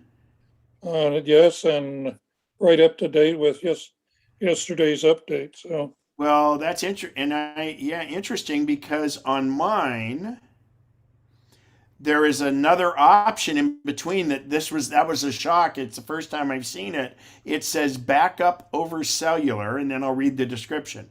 When not connected to Wi-Fi, use your cellular network to automatically back up to iCloud. This may cause you to exceed your cellular data plans. And frankly, thank you, Mary and Bertie, for asking this, because I would have seen that and that would have sucked a bunch of data. Even though I'm unlimited data, it's not needed. And so the only time you would need that if it's going to be a long time before you back up for Wi-Fi. So that is a new option, Bob, and I almost wonder if it's plan specific or maybe they know that I'm on an unlimited plan. So It may that's be something plan specific, yeah, we can maybe look that up because again, that was total news to me and mine was on by default to back up over cellular. Yeah, because you're and I T-Mobile, choose right? not to do that. I'm T-Mobile Unlimited. I'm on AT&T. Randy, what do you? Has yours got that setting? Al, anybody else show in iCloud backup? There's a between iCloud backup turning on and off and backup now. Yeah, it looks like you've got it too, Randy. Was it on by default? Yes, I just switched it off. Yeah, I mean Thank that's you. surprising. And luckily, you know, we're not. But I can't imagine if I was on a trip or something because anyway. Wow, So I would encourage that to be off unless you're going to be away from Wi-Fi for a while. That was worth the price of admission. Yeah, well, me too. I'm glad I came. Thank you, Bob. So thank you, Mary and Bertie, for asking that. I had to drill down in, and I'm very surprised they have it on by default. I don't think that's making the carriers very happy. So. By the way, it's Melissa, not on. It's on the app on the iPad OS. I just upgraded last night, and it doesn't say anything about cellular. Oh well, wait a minute. My iPad isn't on cellular, so never mind. Anyway, but I'm glad it helped everybody kind of. It won't be an option on that. Actually, it's funny. Yeah. I can check. Let me. I have a cellular iPad, but I have not put my chip in it. So let me check this cellular iPad and see. Well, I don't even have it on this one, so I've got to do it. Well, so Melissa, I love that you have the original unlimited. That's like old school, man. That's great. And you do have the backup over cellular. And Melissa, was it on by default? It was on by default, and now it's off. Yeah. That's how they're going to get a lot of money from people. Well, because if you're on unlimited, it doesn't cost the carrier. So that's Apple in the software turning it on. Believe me, your carrier would not have turned that on. So, so we found out something, and you guys can post it and all around. But I think that here's the thing. By having the ability to do that, there are probably going to be times on this trip when I will let it do it because I want to back up my phone. But actually, I just thought of it. With iCloud Photos on, it's going to send them up anyway, whether you back up or not. So after the first backup, it's not a lot of data. But anyway, I think that's Apple being on the cautious side, which is good. So moving right along, and that's real interesting. Okay, I will share my screen now again. And if this one is too choppy, let me know. I will go to it. These are all pretty much Apple ones from here on out. Oh yeah. And okay. Back in the saddle.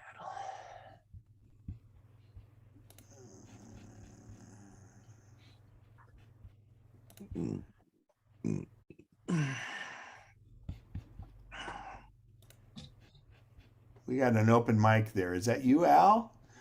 Yeah, I'm sorry. Oh man. It's okay. We're dog sitting. We got 100 different things going on in my household these days. Oh, no problem, man. Oh, you got the dog again, huh? Cool. Oh yeah, we got two new ones. We were doing them in shifts, they're overlapping too. My shared screen's not showing up on my iPad. I see it. Oh wait, it's you know what? For some reason my iPad's not on Zoom anymore. Let's see here.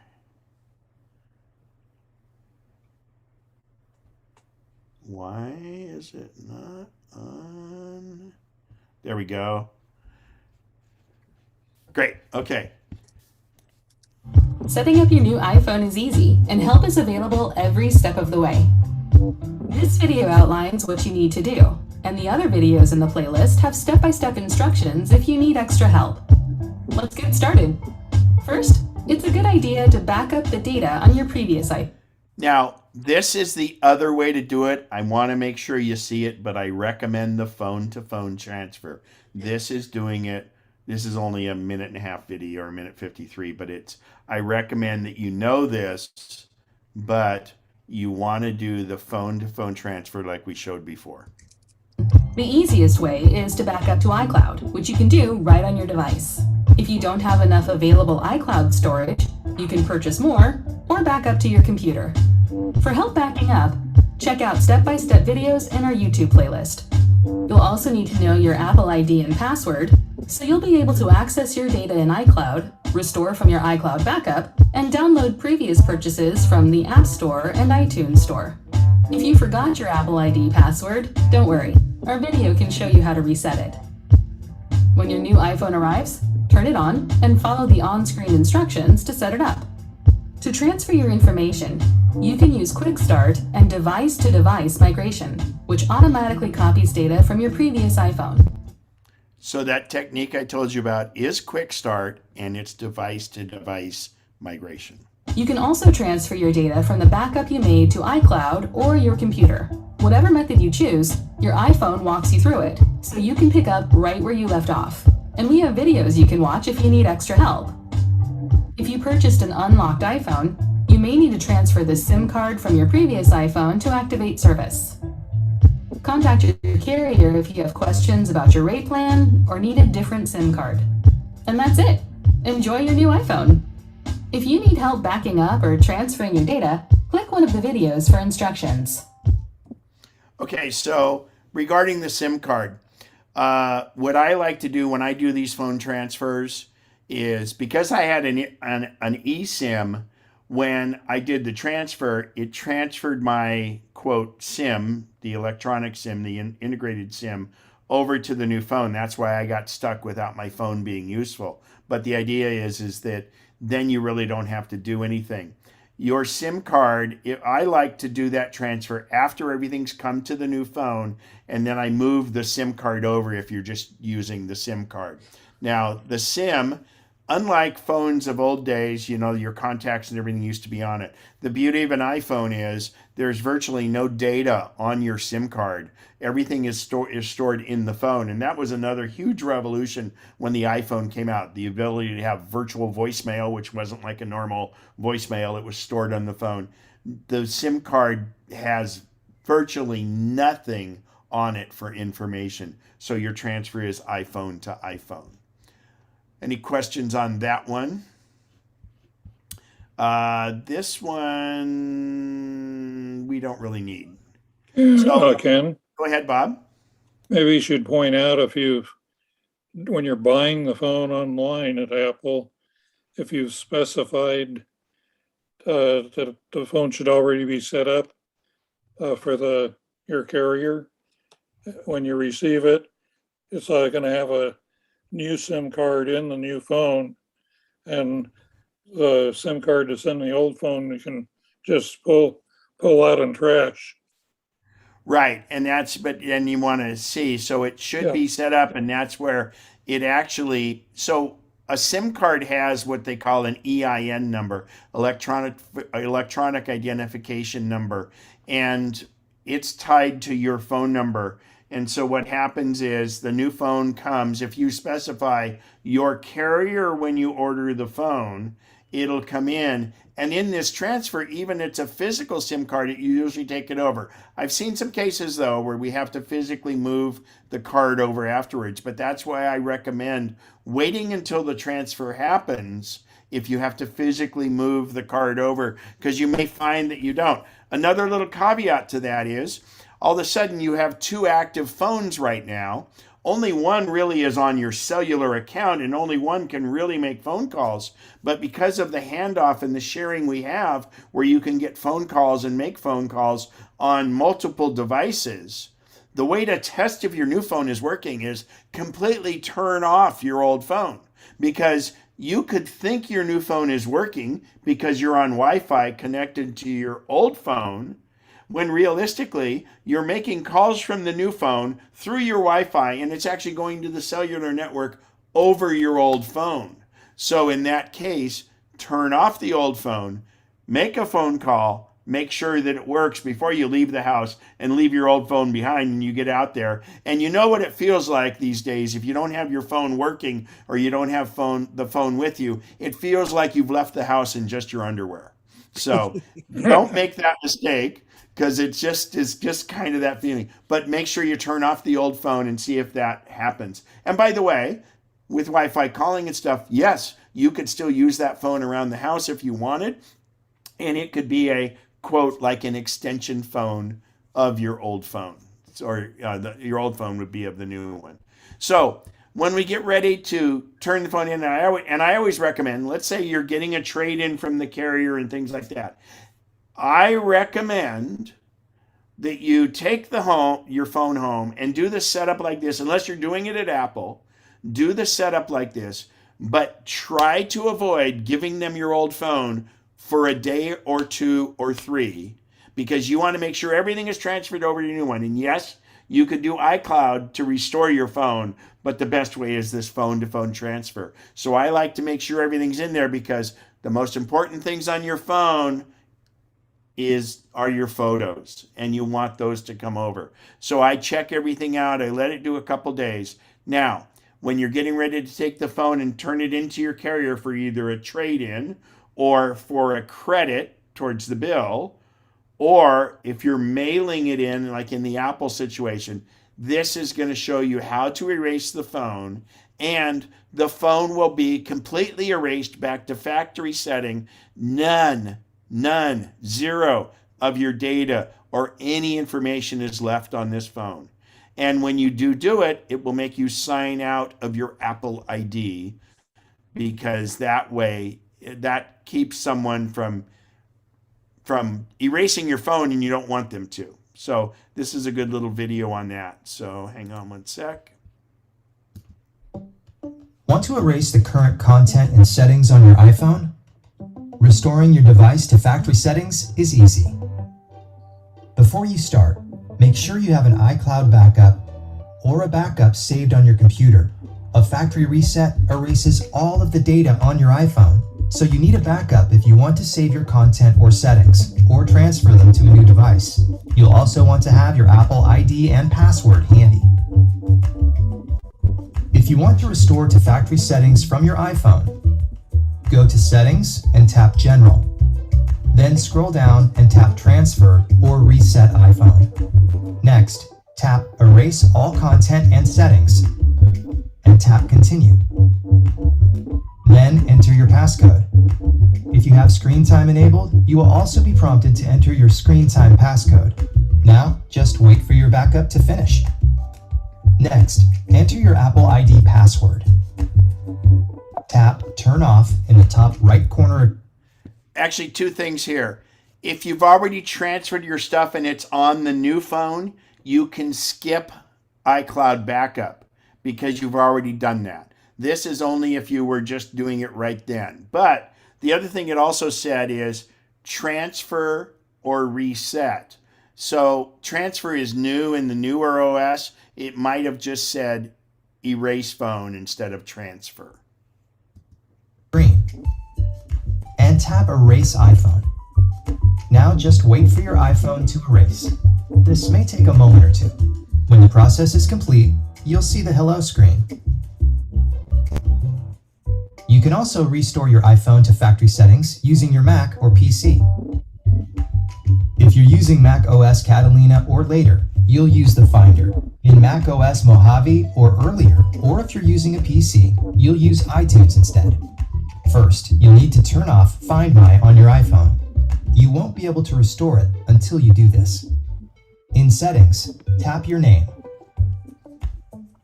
Tap Find My, then tap Find My iPhone, and turn it off.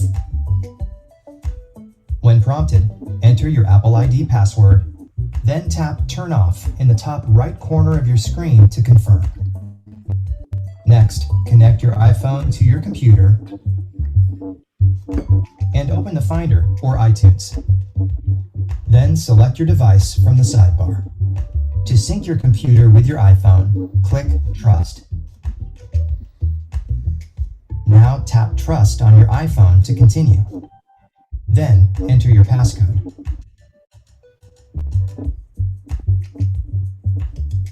Now click Restore iPhone. Next, you'll erase all content and settings from your iPhone, so make sure you have an iCloud backup or a backup on your computer. That way you can retrieve your data later. Click Backup if you need to make a backup, or click Don't Backup to continue without making one. Click Restore to confirm. Then wait for your computer to install the latest version of iOS on your iPhone. Your device will restart, and after a moment or two, you'll see the hello screen, and that's it. For more tips, subscribe to the Apple Support YouTube channel, or click another video to keep watching. All right, so that's how you erase it, and there's two ways. The first way is the easiest, right from the phone. Any questions so far? We've got like about 5 or 6 more videos I want to show, but this one is great. This started about a year ago, and it works in iOS 15 if you did the update that came out last night or yesterday. And this is really good. And so Apple's response to the face thing, so obviously those of you that have Touch ID, wearing a mask doesn't make any difference. But if you have Face ID and you're wearing a mask, those 250 points that it's recognized on your face, it's missing about half of those because your face is covered. So what Apple did is they implemented, at one point, doing a setup where it would recognize you had a mask, and it would immediately prompt you for your passcode rather than make you go through and fail 2 or 3 times. Now they have it set up so if you have an Apple Watch, you can say, oh, let's unlock my phone, because your Apple Watch knows it's always close to you. And again, you have to remember, Apple, on everything they do, they have to operate from the point of most security. Think about a situation where you might have 2 people that live in the same house and they become mad at one another and they're trying to get the other person's information and things like that. Always look at it from that aspect and realize why they make certain things happen, like the fact that the watch has to be on your body, or you have a fingerprint ID, or you have a face ID. So that's why those things are implemented in there. So anyway, and Al, I'm muting you. I was getting a little bit of feedback through the mic there. So you feel free to unmute yourself if you want to say anything. All right, so this is great for right now. Let's do it. Starting in iOS 14.5 and watchOS 7.4, if you're wearing a face mask covering your mouth and nose, you can use your Apple Watch to unlock your iPhone with Face ID. We'll show you how to turn on Unlock with Apple Watch and how to use it. Unlock with Apple Watch works with Apple Watch Series 3 and later. Before you start, make sure you've updated to the latest versions of iOS and watchOS, and make sure you have Face ID turned on. Your Apple Watch also needs to have a passcode set and wrist detection turned on. Now, let's turn on Unlock with Apple Watch. Your Apple Watch needs to be on your wrist and unlocked before you can turn this feature on in Settings on your iPhone. You can then open Settings, scroll down, and tap Face ID and passcode. Enter your iPhone passcode, scroll down, and tap to turn on Unlock with Apple Watch. You'll get a prompt explaining how it works. Tap Turn On to continue. Now let's use Unlock with Apple Watch. While wearing a face mask covering your mouth and nose, and with your Apple Watch on your wrist and unlocked, raise your iPhone to wake it.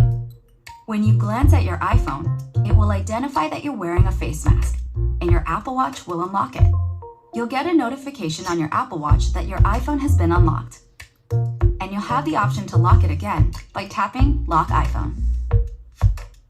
Though you can unlock your iPhone with this feature, it cannot be used to make purchases with Apple Pay, to sign into apps, or with other features that use Face ID. Now you can unlock your iPhone with your Apple Watch while wearing a face mask.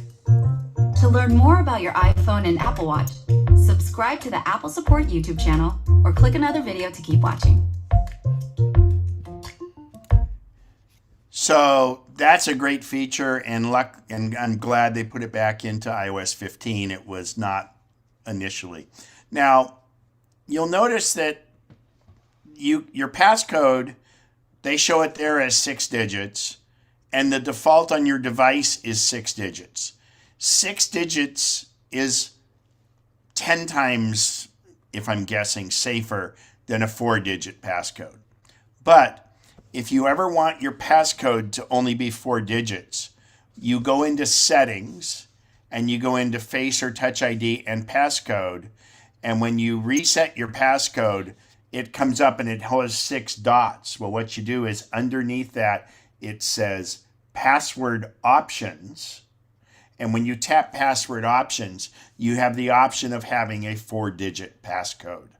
I personally use a 4-digit passcode. It saves a lot of time. I'm not concerned about it. Obviously, 6 digits is tremendously more secure than 4 digits. But for me, functionality, I keep everything at 4 digits. So again, Touch ID and passcode or Face ID and passcode. Go in and reset passcode, not Face ID or any of the other things. And when you reset your passcode, it pops up, and on the screen it says Password Options. And if you want it ultra secure, instead of a passcode, you could use a password, and that becomes even more secure. But anyway, just wanted to let you know those features are there. So we're getting into the meat of iOS 15 here, and this is live text, and it's pretty awesome. With live text, you can interact with text that appears in a photo. Here's how. In a photo that contains text, tap the live text button in the bottom right corner of the photo to highlight available text. Or you can touch and hold text in the photo. You can now interact with text in the image, like copying or tapping any links that appear. For example, and remember, this is an actual photo through your camera. This is not like being on a website when you can highlight the text. This is, and it doesn't work on weird fonts and things like that. But the ability to have it extract this from looking through the camera or a photo you've taken is amazing. if you tap an email address, it will open a new email message to that address. Interact with text in a photo.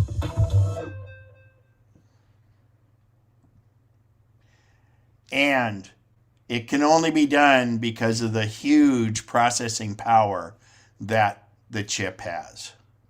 So this is an iPad OS thing. It's Quick Note. I think it's a great feature.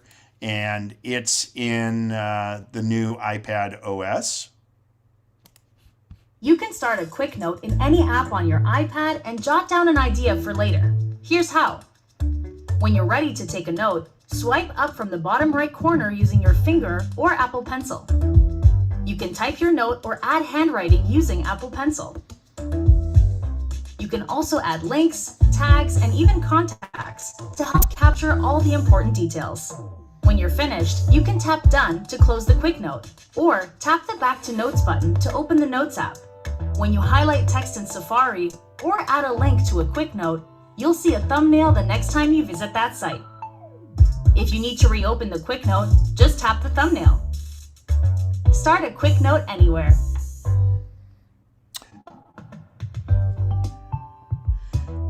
So Notes has become very powerful, and I should point out to you that I know a lot of people put their passwords in contacts. That's not the safest place to put your passwords. You can actually, in Notes, put your passwords, your other information, photos of your IDs and things like that. And you can actually lock your note. And therefore the notes have to be unlocked either biometrically with your fingerprint or your Face ID, or with a passcode or a password.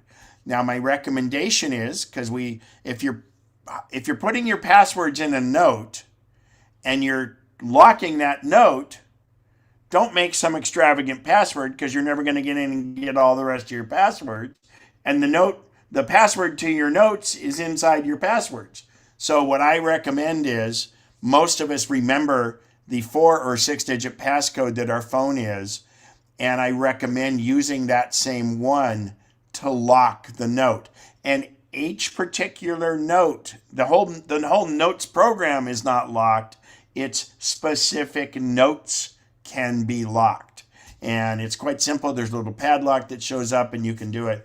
And again, I recommend unlocking it, use the same passcode.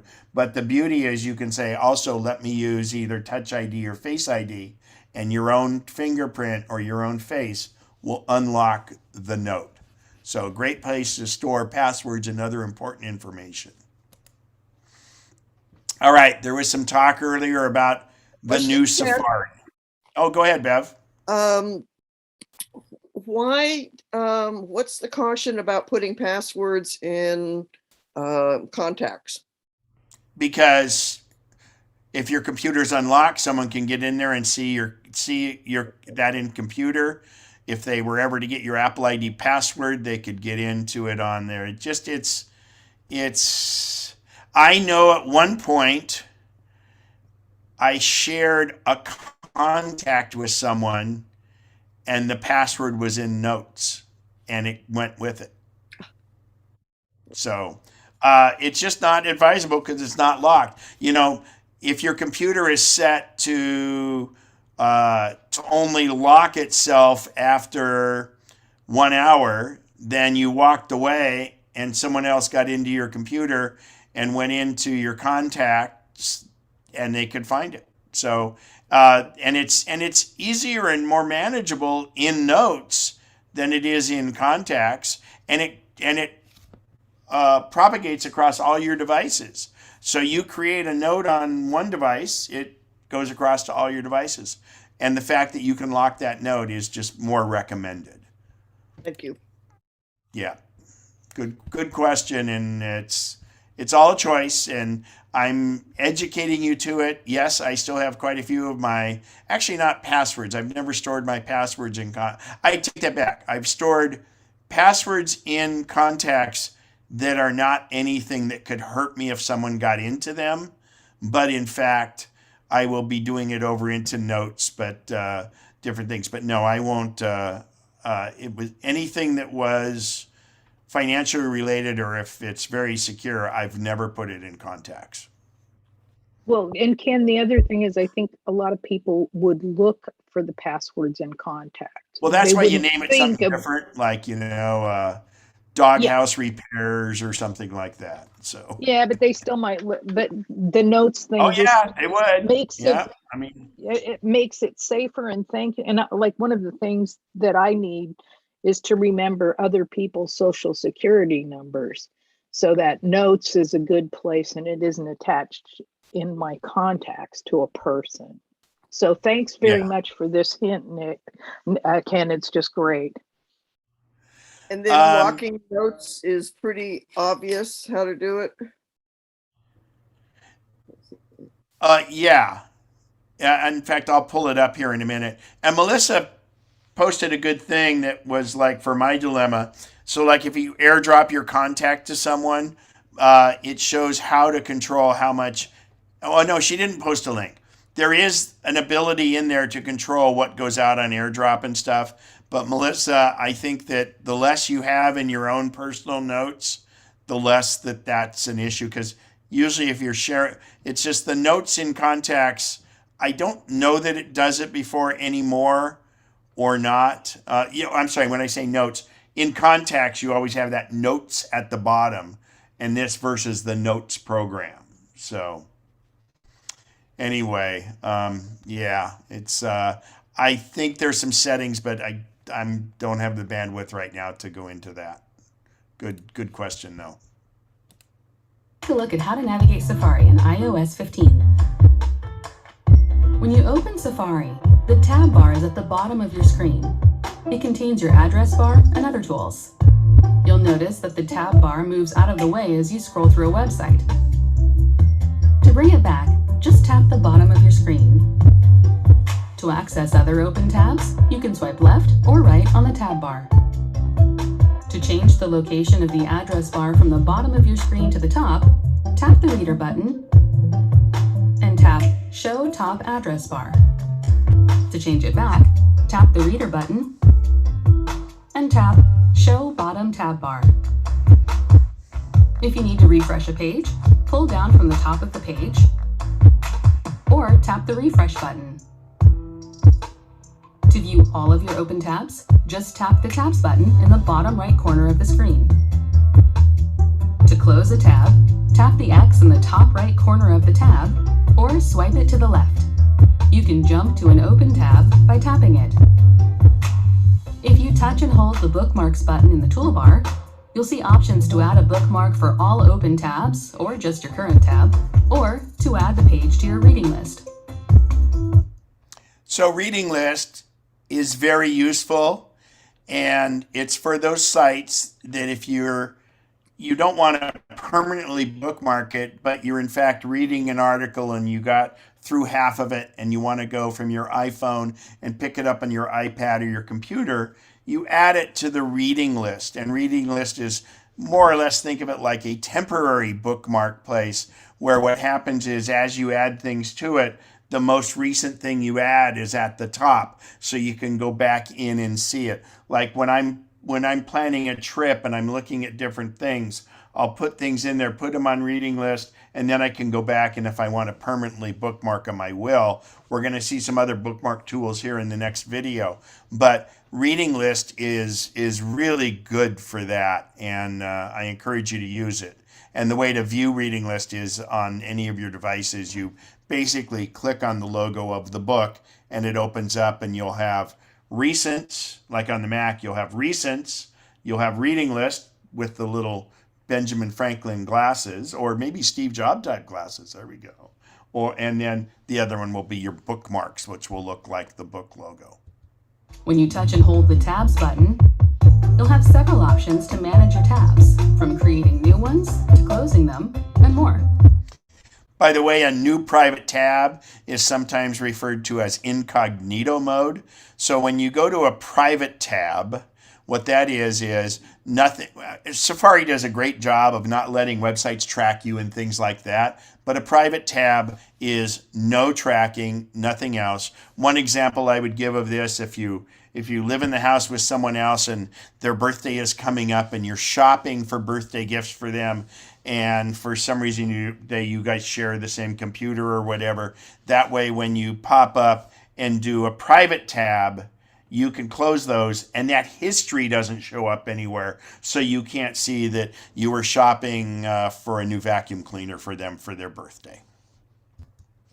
Tap New Private Tab to open one. Which is a joke, by the way. When using private browsing, tap the Tabs button to see your open private browsing tabs. To turn off private browsing, tap the Private button, then tap Tabs, and you'll switch to your non-private tabs. Now let's take a look at how to share. Just open a website, then in the toolbar at the bottom of your screen, tap the Share button and choose an option. And that's the basics of navigating Safari in iOS 15. Where you go is up to you.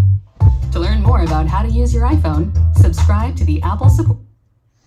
All right, so another one here that's going to talk about creating tab groups in Safari. And this is great. This is very similar to using folders, and we'll dig into it. You can group your tabs in Safari in the way that works best for you. Here's how to create a tab group. In Safari, tap the Tabs button. At the bottom of the screen, tap the word Tabs.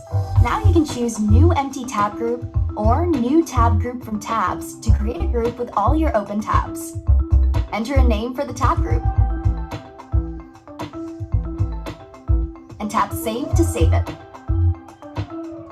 So in the past, like I would create a bookmark folder, and then I would have to drag each individual tab into that bookmark folder. For instance, I'm heading to Morocco and Jordan. So let's say for Jordan, or just for the city of Petra, I would just drag tabs into it. This allows you to do this with tabs, and it's great. Organize your tabs. And 10 useful tips to the Apple Watch. And I just briefly looked at a little bit of this, but I think the couple I saw was great. It's about 4 minutes. With your Apple Watch, you can quickly reply to a message, snap a picture with your iPhone, and a whole lot more. Here are 10 Apple Watch tips you should know. When you need help finding your iPhone, touch and hold the bottom of the display. Then swipe up to open Control Center and look for the Ping iPhone button. This is very useful. Your phone may be hiding in the cushions of the couch and you don't know it. And if you have an Apple Watch, this is how you will make your phone enunciate so that you announce itself so you know where it is. A single tap makes your iPhone ping. And if you touch and hold, your iPhone pings and flashes to help you look for it in the dark. Multitasking? Use your Apple Watch to set multiple timers to track what you're doing. Start by opening the Timers app and setting your first timer. Say 40 minutes for this sourdough to bake. Then tap back in the top left of the screen and set another timer. By the way, using Siri is the easiest way to set timers. You can say set a timer for 3 minutes or something like that. And I remember in the early days of Siri, if you told Siri to set a timer for 3 minutes, it said, don't overcook the eggs. But on your watch, you can say the word hey in the word Siri, or simply press the crown and hold it in and say set a timer, and it will do it. Back again to see the timers you have running. Going in the water? If you start a swimming workout, water lock will turn on automatically. For anything else, tap the water lock button in Control Center to avoid accidental taps on the watch face. When you're done, quickly turn the digital crown to turn off water lock, unlock the display, and clear water from the speakers. So water lock is designed because the watch is waterproof, and the only kind of thing you have where water could stay, the watch has a small speaker on it. So what you do when you go to the water droplet on your Control Center and you spin the crown, the beauty here is that or like even if you take a shower instead of swimming, you spin the crown and it makes the speaker make sound to eject or burp out the water that is inside the screen. Or no, I'm sorry, inside, not the speaker, but the grill by the speaker. You can customize your Apple Watch by changing complications, which display added information and actions on your watch face. First, touch and hold the display, then tap Edit. Next, swipe left all the way to the end, and tap a complication to change it. Turn the digital crown to browse the options, and tap to choose one. Press the digital crown to save your changes, and press it again to see your new watch face. You can also customize the home screen to view apps in a list and rearrange or delete apps. Just touch and hold anywhere on the home screen. Then, if you want to see your apps displayed in a list rather than a grid, tap List View. To rearrange or delete apps, tap Edit Apps. Tap the X to delete an app, or drag the app to a new position to rearrange your home screen. Then, press the digital crown. By the way, you see it's the camera icon. It's wonderful to do group shots with this. As long as your watch is within range of your iPhone, you can set your iPhone there and activate both video or still shots or a 3-second delay from the watch, which will activate the camera, the back camera on the iPhone. Done. Take a photo at a distance Oh gosh, okay, I didn't get this far, sorry. using your Apple Watch and your iPhone. First, open the camera remote app on your watch and position your iPhone. Use your Apple Watch as the viewfinder to frame your shot. Then tap the timer to give everyone a chance to get ready. Or tap the More button in the bottom right for other options, such as taking the photo without the countdown. If you hear a song and want to know what it is, just press and hold the digital crown and ask Siri. What song is this?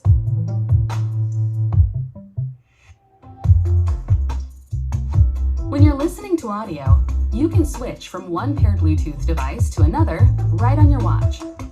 This is very useful if you're switching from your car to somewhere else. And I should point out too, like if you're listening to a podcast, you can change the speed of the podcast in the lower right corner also.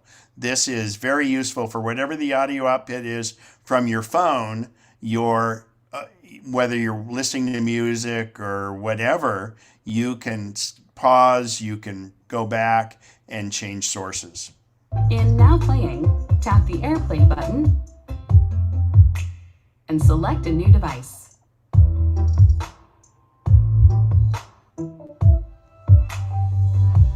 You can quickly reply to an iMessage with a tapback. Just double tap a message in a conversation and select a tapback. To quickly silence an alert, like an incoming phone call or one of your timers, just rest the palm of your hand on the watch display. Ooh, bread's ready. In other words, just cup your hand and cover the watch and it senses it. Now that you know these tips, keep exploring to discover what else you can do with your Apple Watch. You can Okay, we're getting real close. I have a couple. I'm going to look at these other. Oh, the other videos didn't come over when it crashed. Okay.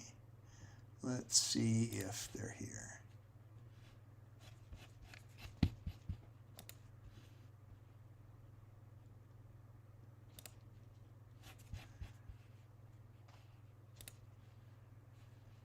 No, and let's see here.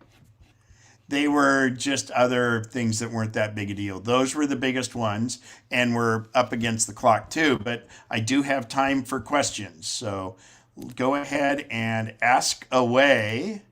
Thank you so much, Al, for getting the links. He's the link master, and he'll put those together in a PDF, and that'll be in the email to everybody, and just great. You can unmute yourself too, Al. I was getting feedback from the speaker coming in through your mic. So, Susan, go ahead if you have a question there. Go ahead and ask. I do have a question. I noticed that some of you are using T-Mobile, and I'm on AT&T. Is there an advantage to T-Mobile that I don't know about? Well, first of all, do you travel internationally? I have in the past. I haven't lately. Do you plan going forward to travel internationally? Probably not. Okay, because that's the first and foremost that's a huge deal. T-Mobile is very proactive. They're a good company to deal with. Yes, good. For AT&T, I think they have a little bit better coverage.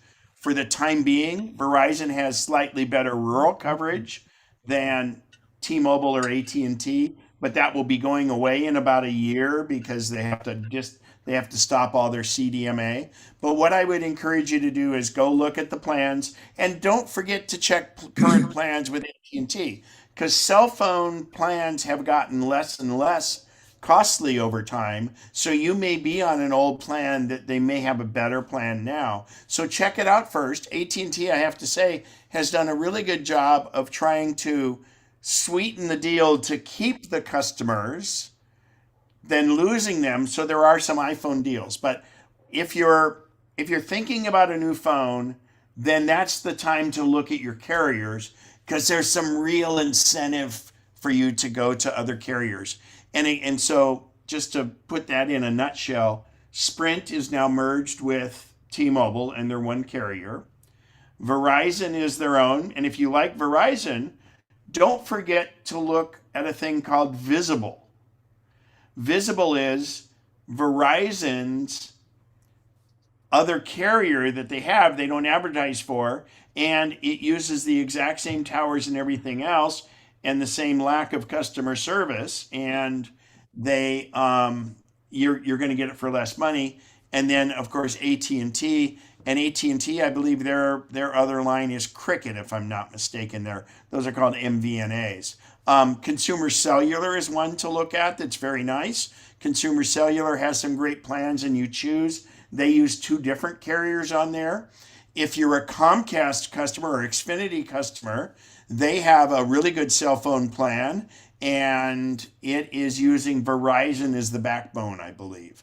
But as far as carriers go, the people that I know that have switched over to T-Mobile enjoy it, and their customer service is great. And then there's other carriers doing it too, like T-Mobile. If you sign up with them, you may get the lowest portion of your Netflix paid for and other things. Some are offering discounts on Apple TV. So there's a website that's really good to compare the things. The website is called Whistle, like a referee whistle, Whistle Out, one word, whistleout.com. And they do a great job of comparing it. And I'm sure Al is about to have the link put in there. And the other one is Clark Howard. He's a consumer advocate. Clark.com, and just put in Google Clark.com cellular plans, and he has people that keep that updated quite well. So those are the two places where I would check. And when I say the chat, so Al puts link in the chat menu, but he will make that available, and when Bob sends the next blast out, that will do it too. So did that answer it for you? Whistleout and Clark.com, right? Yeah, whistleout.com and Clark.com, but when you Google it, just put in Clark.com, and then after that put in cellular plans, because otherwise it's hard to find it on the website. Right. Thank you. But I think Al's posting it, so it'll be, so if you click chat on your computer at the bottom of Zoom, the links will be right there. Very good. Thank you. You bet. Don, go ahead with your question. Yeah, I just switched to Xfinity because they have the Verizon network, and I get a lot of calls routed directly to voicemail without ever ringing, or sometimes it'll ring once but go to voicemail. I spent over an hour with them on our tech support last night, and they couldn't figure anything out. And it's a common problem. For last year, there have been posts in the discussion boards about it. Have you now? Are you sure your settings on your phone is not set to not show people that aren't in your address book? Do you know about that? Yeah, and they are set for that, but I'm getting calls from friends that are in my address book, and that's happening to them. Yeah. Well, rather than sit on hold with Verizon or Xfinity for an hour, I can recommend putting bamboo shoots underneath your fingernails. Yeah. With visible rates. All right, Randy. Yeah. Oh, I'm sorry. Go ahead, Don. You said the visible rates are Verizon network, but a lower plan, lower expense. Yes, right. Visible.com. And there's Straight Talk and the Walmart plans and some of the others. But, oh, by the way, T-Mobile of the major carriers has the best customer service rating. And the other one that has great customer service rating is Consumer Cellular. And I think Consumer Cellular is what AARP is recommending. And they actually use other carriers. So they're just a reseller. That's called an MVNO, a mobile virtual network operator. Randy, go right ahead. Yes, thanks. Two questions, actually. I just want to give away free a gently used 12 Pro, my old clear case with a MagSafe on it. So do I just send an email to Bob White, or? He'll announce it in the meeting unless somebody here has a 12 Pro and is keeping a 12 Pro and wants a mag case. Al, I think, is your wife getting your old 12 Pro oh, Max? nice. Just All right. Al, Well, just Al a has little his bitty. hand up, and I think you and Al know how to do links back and forth. So Great, Al. It's yours. It's got just a little tiny hairline crack in one of the corners, but Sure. perfect. So yes. And my second question, and hang on, I want to follow up on that because I'll be sending my 12 Pro Max in. Al, I have one for you, but I probably have a couple other cases. If anybody is interested, just you can in chat, you can say Ken Spencer, so your email doesn't have to show up to everyone. But just send me an email in there, and I'll look at that because I have a couple. In fact, it was a new MagSafe. And by the way, for cases, I recommend Spigen, Spigen.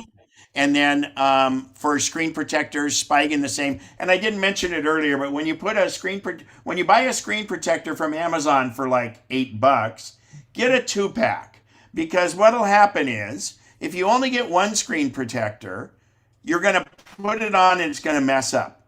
If you buy 2 protectors, the first one will work just fine and you'll have that as a backup because inevitably the tempered glass screen protector will break.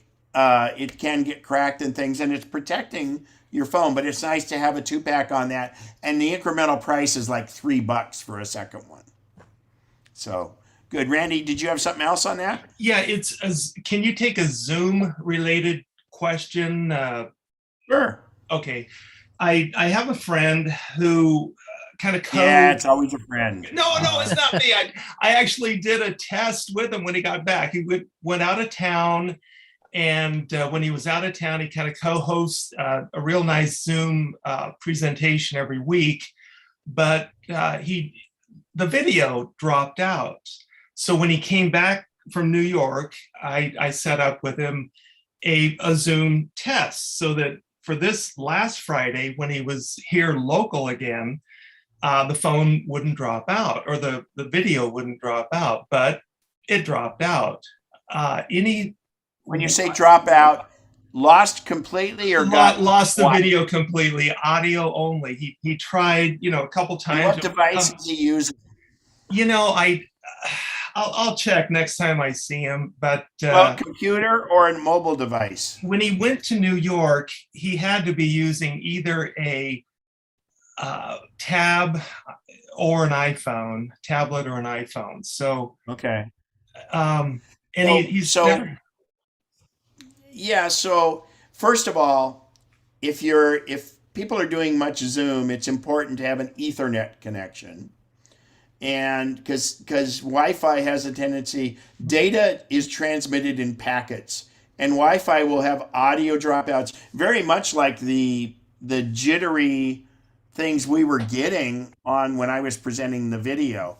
But to completely lose the video, that's interesting. And was it just a black screen? Oh yeah, just this little. I don't even know if the icon was there, but I think it was just a black screen. What you can do is you go to the video or audio, and there's a way to test it ahead of time. But absolutely, here's the protocol everyone should follow with Zoom. Fire up Zoom. Well, first of all, I always reboot my computer before I go on. I'm host of Zoom. Obviously, it's not as critical if you're the one just watching a Zoom, but always restart your computer because there's latent stuff that's going on. And I also always, whenever I close out a Zoom, today when we quit this Zoom session, I will immediately go up to zoom.us and see if there's any updates. I always update, but those are the 2 recommendations, is to restart right before and make sure an update. Other than that, it could be hardware specific, so you need to know the device, if there was an external camera or things like that. And like today, my microphone was wonky. It's really weird. And I learned this, if I'm playing videos, if I use the speaker that's on my MacBook Pro, the speaker and microphone on my MacBook Pro, it works best. If I use my big speakers, my my regular ones that I listen to music on the computer on and everything, even though they're louder, it doesn't work as well. But today I had to resort to those because the other way wasn't working. So it happens. Thank you. And Thanks, Al. Al posted a good link about the Zoom checklist. So again, let's remind everybody on the chat, if you're on a Mac, on the chat window, if you click the chat window in the lower right-hand corner, there are 3 dots. You can save the chat. So all those links that have been posted will be clickable, but Al will curate all of those and put the chats in a PDF or the links in a PDF, and those will all be clickable. And when Bob sends out the next blast, that'll be there. If you're in the Facebook group, Bob Al will post them there too when he gets them put together. And I'll tell you, those are hugely useful. So Al, thank you. I think everybody give Al a huge hand, because I mean that's awesome. It really adds to this value dramatically. He does the same thing for the 3rd Saturday classes. So any other questions from anybody else? And Oh yeah, go ahead, Charles, and then Susan, go ahead. Charles? remind me, how do I get into your recording of these sessions? So I believe, Bob, when you do the blast, you send a link for the YouTube channel, right? Yeah, the general link is there in every message, yeah. And so the email you got for this message, down in there, Bob has a link to the YouTube, or you can just search YouTube under MacNexus. It has a title, previous meetings or something like that. Yeah, and so it will show up in YouTube, because this today, I don't edit it or anything. It's exactly what you saw, and you can go through it slower. Now, there is an outside chance that YouTube may strip out some of the copyright material, but I doubt it. It's because the Apple stuff they let go. So I can go back to some of the previous meetings, is that correct? Yes, pretty much. I've been doing that with Zoom for almost the last year. Initially, I didn't do that, but I was recording them and then uploading them, which was a pain. So I just did the live YouTube, and what that does is it records this meeting. But we did have issues this morning, so you're going to miss the first 10 minutes of question and answer. And I just posted the link to this meeting. It's still live. Oh, fantastic. Yeah. So in chat, Al has the link in there. Susan, you had a question? Need to unmute yourself, please. Yes. There you go. How do you guys get those neat backgrounds? I mean, It's top secret. oh, come on, come on. How new is your computer? This is a fairly new one. I'll tell. Good question. It's it's fairly new, maybe a year or two old. Is it an iMac or a laptop? It's an iMac. Okay. 2017. No? So you're good. If you go down in the well, actually, I should show everybody it. First thing, as long as it says zoom.us in the upper left, go over to the word window. And if you click on the word window, you should probably check always show meeting controls, because that way that little bar is there all the time. Otherwise, it disappears. So if it's not, check it. Not showing to me. Does it say zoom.us in the upper left corner? No. You need to click on Zoom on your dock, or click on our picture or anything, and that should bring Zoom center stage. Next to the Apple logo, does it now say zoom.us? No, No? I'm not getting the Apple logo. Let me see here. Upper Well, left. it's because you're in full screen. Don't worry about it. I At the bottom left of your computer, do you see a microphone that says mute and a video screen that says stop yes, video? I do Lower see left. that now. Okay, so under stop video, do not hit stop video, but there's a little chevron or caret right next to it. Tap it one time and click on choose virtual background. Got it. And of course, it stopped my video because I clicked it. Choose virtual background. And the reason I'm not walking you through this is when I do this, it won't show up if I share my screen. Okay. So you should be on backgrounds and filters, Mhm. and under video backgrounds, it should say none. Right. And then is there anything after that? Blur. So what blur does is it blurs your background. You can play with it and see. And that way it just takes your background there and blurs it. Are there any other pictures after blur? No. Okay. So you would hit the plus sign Where's the plus? and you would navigate into your computer to find photos. I see.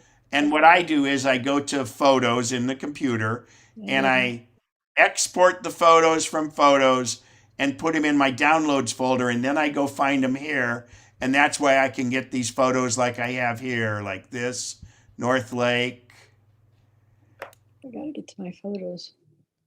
Yeah, but you'll have to go into photos and download them. But that Pick get which them, one I and, want. and so you can't go directly into photos. You have to export the photos you want. Get a handful of them and just put them into your computer, and then you can navigate to find them. All right, very good. Thank you. And Al will probably have already posted Yeah. how to do photo You links. Yeah, there's about That there's must several be- links in there. That must be. Yeah. All right. Thank you, Al. You're Great. welcome. Don, last question before we break up here. Yeah, quick Go for question with two parts. Is Big Sur ready for prime time? And I missed a talk I think you may have done on Big Sur. Do you remember what the date of that was?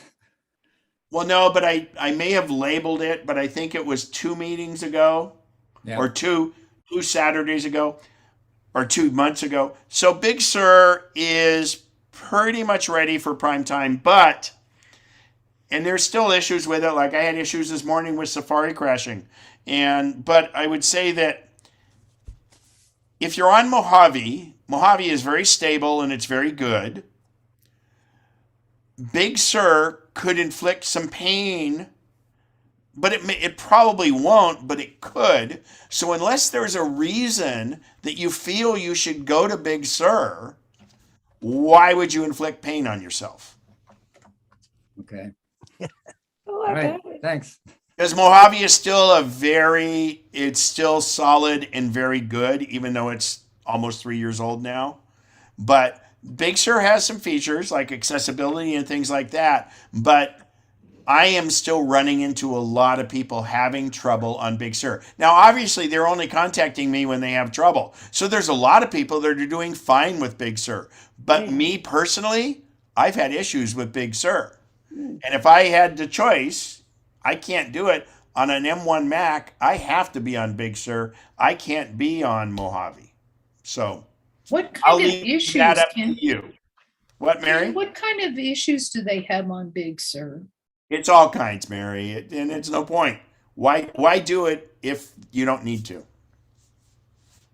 Well, And if I you used to didn't always move- close that. I'm doing it less, but I always say, I do tech support for money. So if you want to make me a rich man, go ahead and update to Big Sur. But it'll be a little tougher to handle after October 30th because I'm leaving from October 30th to December 4th. But I can support you with Zoom remotely. So I'll leave it with that. I mean, I think it's not as bad as it was, but there's still some issues. But they're not necessarily big deal breakers. But again, I always ask the question, why, if you feel like you need to, what is it? What's the compelling reason? Because the grass is always greener, but realistically, in fact, in that presentation, I have a great picture of a cow in some beautiful grass, and he has his head underneath the wire fence, reaching into the other pasture to get the grass that doesn't even look as good because the grass is always greener on the other side. Well, at some point if the grass is always greener on the other side, what you don't see is the other person has to mow the lawn and pull the weeds. So don't always think the grass is always greener. Anyway, thanks everybody. We'll see the rest of you guys at 1, and good deal. And don't forget, you can go to chat, and in the lower right-hand corner, there is an ellipsis, 3 dots, and you can say save chat. And we'll discontinue now, and we'll see everybody back. The board meeting. Yeah, go ahead. Somebody asked something? Oh, you're welcome. Thank you. Yes. All right. Talk to everybody later. Al, let me know that you got chat saved when you're ready. Yeah, I got it. Hey, Good Ken, deal. it's Bev. Yeah, man. You asked about the Tesla. They drove it to my house this past Sunday. Yeah, because they wanted to get it in for end of quarter. Well, maybe, and they actually spent about half an hour with me orienting and linking things. So that was unexpected pleasure. Oh, that's actually great. And that's one thing you wouldn't get if you went in there. And that's what I used to do. I would go in end of quarter and set people up with all that. So on your new phone, you're going to do setup. You'll need your phone, you'll need your key, the card key, and you go out to the car, and in the app it says set up phone key. And that makes it so your phone unlocks the car.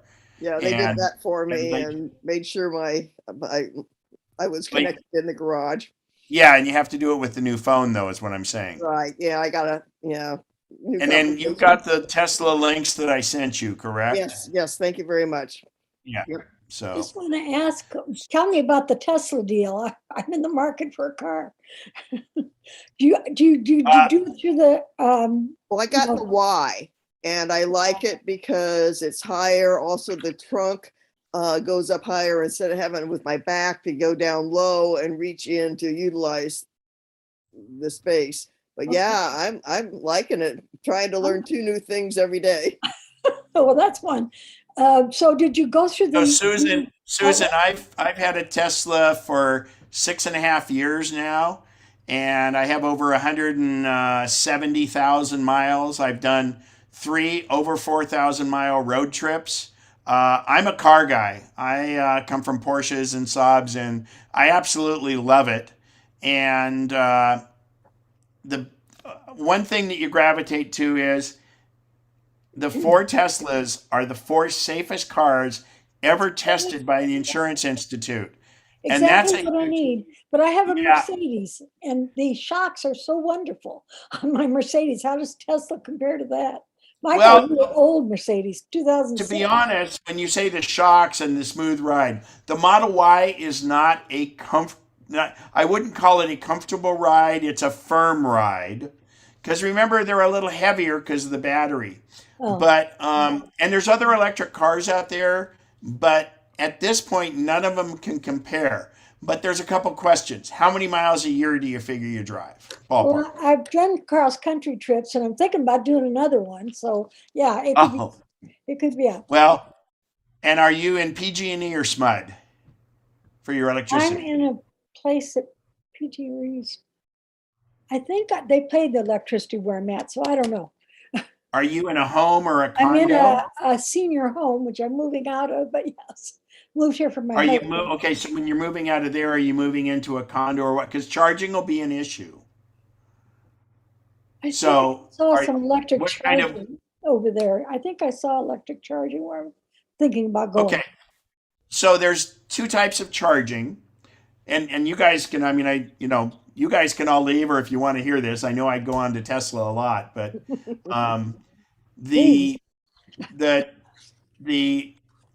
there's slow charging and fast charging. When you're on the road, you have fast charging.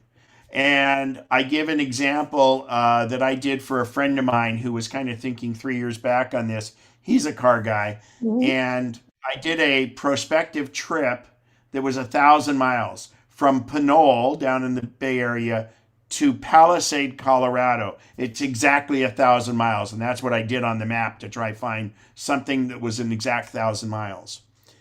In the Model 3, which is the most efficient, the Model Y being the next most efficient of any of the cars, it was $28 in charging cost to drive that. Now, this is assuming, this is assuming you start with a full tank, whether it be gas or whether it be electricity.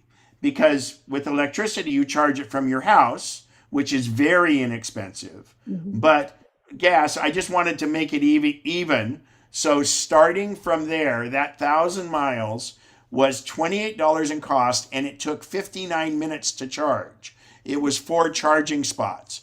But this is 1,000 miles. So in 1,000 miles, you're at least going to have 2 meals. You're going to maybe have lunch and dinner.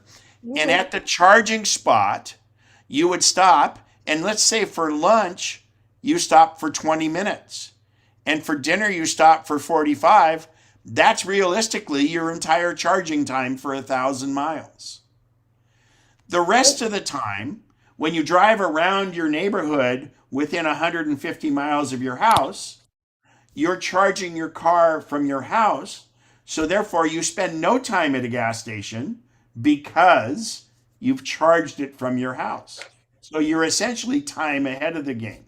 Now, depending on the situation and what charging you would have available, now what are you in Roseville, I'm in Sacramento, Elk Grove. I Elk just Grove? moved from my husband who had Alzheimer's. He passed from COVID. And so now I'm moving Oh, out. I'm sorry. So I'm moving out. So, okay, so depending on where you're going into, and what I'll do is I'll give you my email address here at the end, but once we're off recording and everything, I think we're still on live. Anyway, the idea is that if you're, so Elk Grove is PG&E or are they SMUD? I think they're SMUD. SMUD. Elk Grove is SMUD, great. So So SMUD, here's the deal. If you have home charging or condo charging, whatever it is, through SMUD, Uh-huh. you'll drive for between 3 and 3.5 cents a mile. Oh, that's great. When you figure a gas car is 5 times that. Now, when you travel long distance, you use the Tesla supercharging network, or there's other public chargers out there. But the big secret to Tesla is the supercharging network, which is about 4.5 to 5 cents a mile. But the big thing is where they are. And in fact, in Elk Grove, they have a supercharger, which is a fast charger, which is right there at, oh shoot, it's where the sushi place is. I'm going to share my screen here really quick because this will be informative. And Bev, this will be information for you too. I'm going to go to a website. It's called supercharge.info. So this is a little Tesla tutor. So if I go to the map, by the way, this is all the superchargers they're putting in. So if you go down here to well, today's Saturday, right? Well, let's do Friday. So I can't even go to the bottom of the page. All of these here are new supercharger stations that are either started or in permit or open. The green ones are open in the last week. That's worldwide, yes. But that's pretty compelling. Yeah. And each supercharger station, so I'm going to go to the map, and this shows you a little bit better indication. This map, every red dot is a supercharger station. That's great. And every red dot, on the average, has 12 chargers at every station. Yeah. So you can see your different pathways across the country. And that is the key. That is the key to what goes on. So for instance, you'd get in your car, you'd start with a full charge, and you would say, navigate to Maryland. And in your car, it would tell you where you need to stop along the way at the superchargers and how long you need to charge. And admittedly, in a long distance trip, you'll spend 2 to 3 times as long as you would just getting gas. But the rest of the time, when you drive around your house, you're never spending 15 minutes at Costco waiting in line to get gas. Sounds good. So I'm sold on it, and I have, like I say, I have 100,000 miles, 170,000 miles total in 6.5 years. Well, my 2006, I used to drive a lot more. My 2006 Mercedes has less than 100,000 miles on it, and it's still very pretty. It's a silver one. Yeah, and the thing is, 300,000.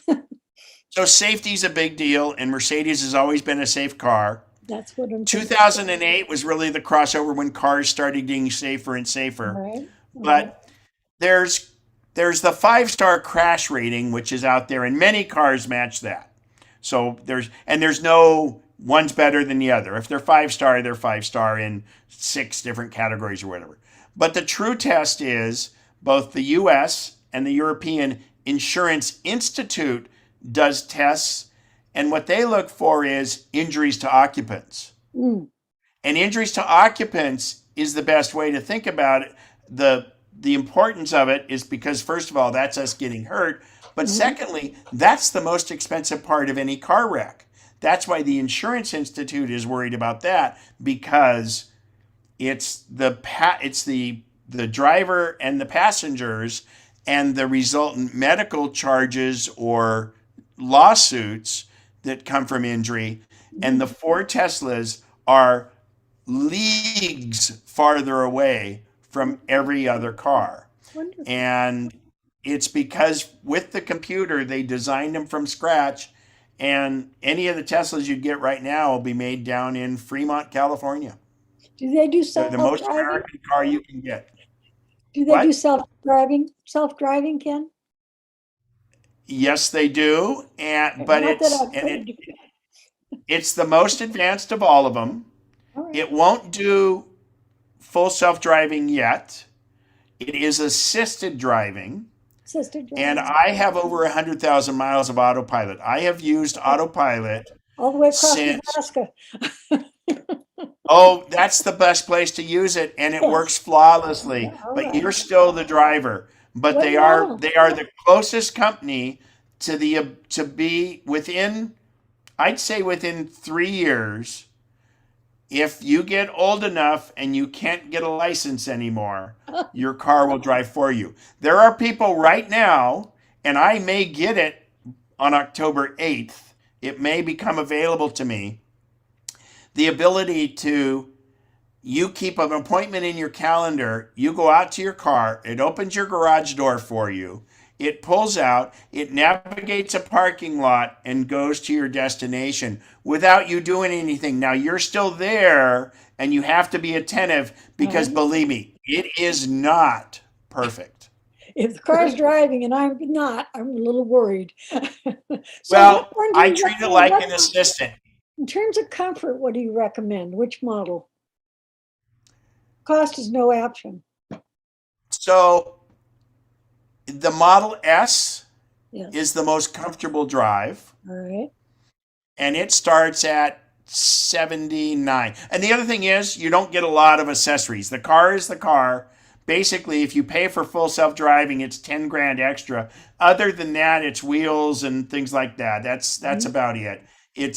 The car comes with everything. The car gets software updates. I'm getting software updates more often than once a month, and it becomes better and it's free. The car's always connected to the internet. So when you have a hot summer day, I go to my phone and say, turn the air conditioner on in the car. By the time I get to the car, it's cooled off. Oh, wonderful. Okay. You Yeah. sold me. You sold me. You want a commission? Well, they used to have a referral program, but it's no longer active. Oh, too Otherwise, bad. if you referred me, you would get 1,000 free supercharger miles, and I would get 1,000 free supercharger miles. But because they're so backed up right now, they say, why have a referral when we can't make enough cars? But they're about ready to put a huge factory online Uh-huh. in Austin, Texas. And if you're not looking for the Y, there's a chance you could get S's a little sooner than that. Oh, okay. So if you want to go, there's a website. It's a simple website I did for referrals. It's called Save on Tesla, all one word, saveontesla.com. And in the lower left, there's an icon that says PDF. If you click on that, you'll be able to download the PDF even in Acrobat Pro. And that has a bunch of links in it. But the rebates for California are outdated on that and for the others. But I'm going to quit the recording and I'll give you my email address and you can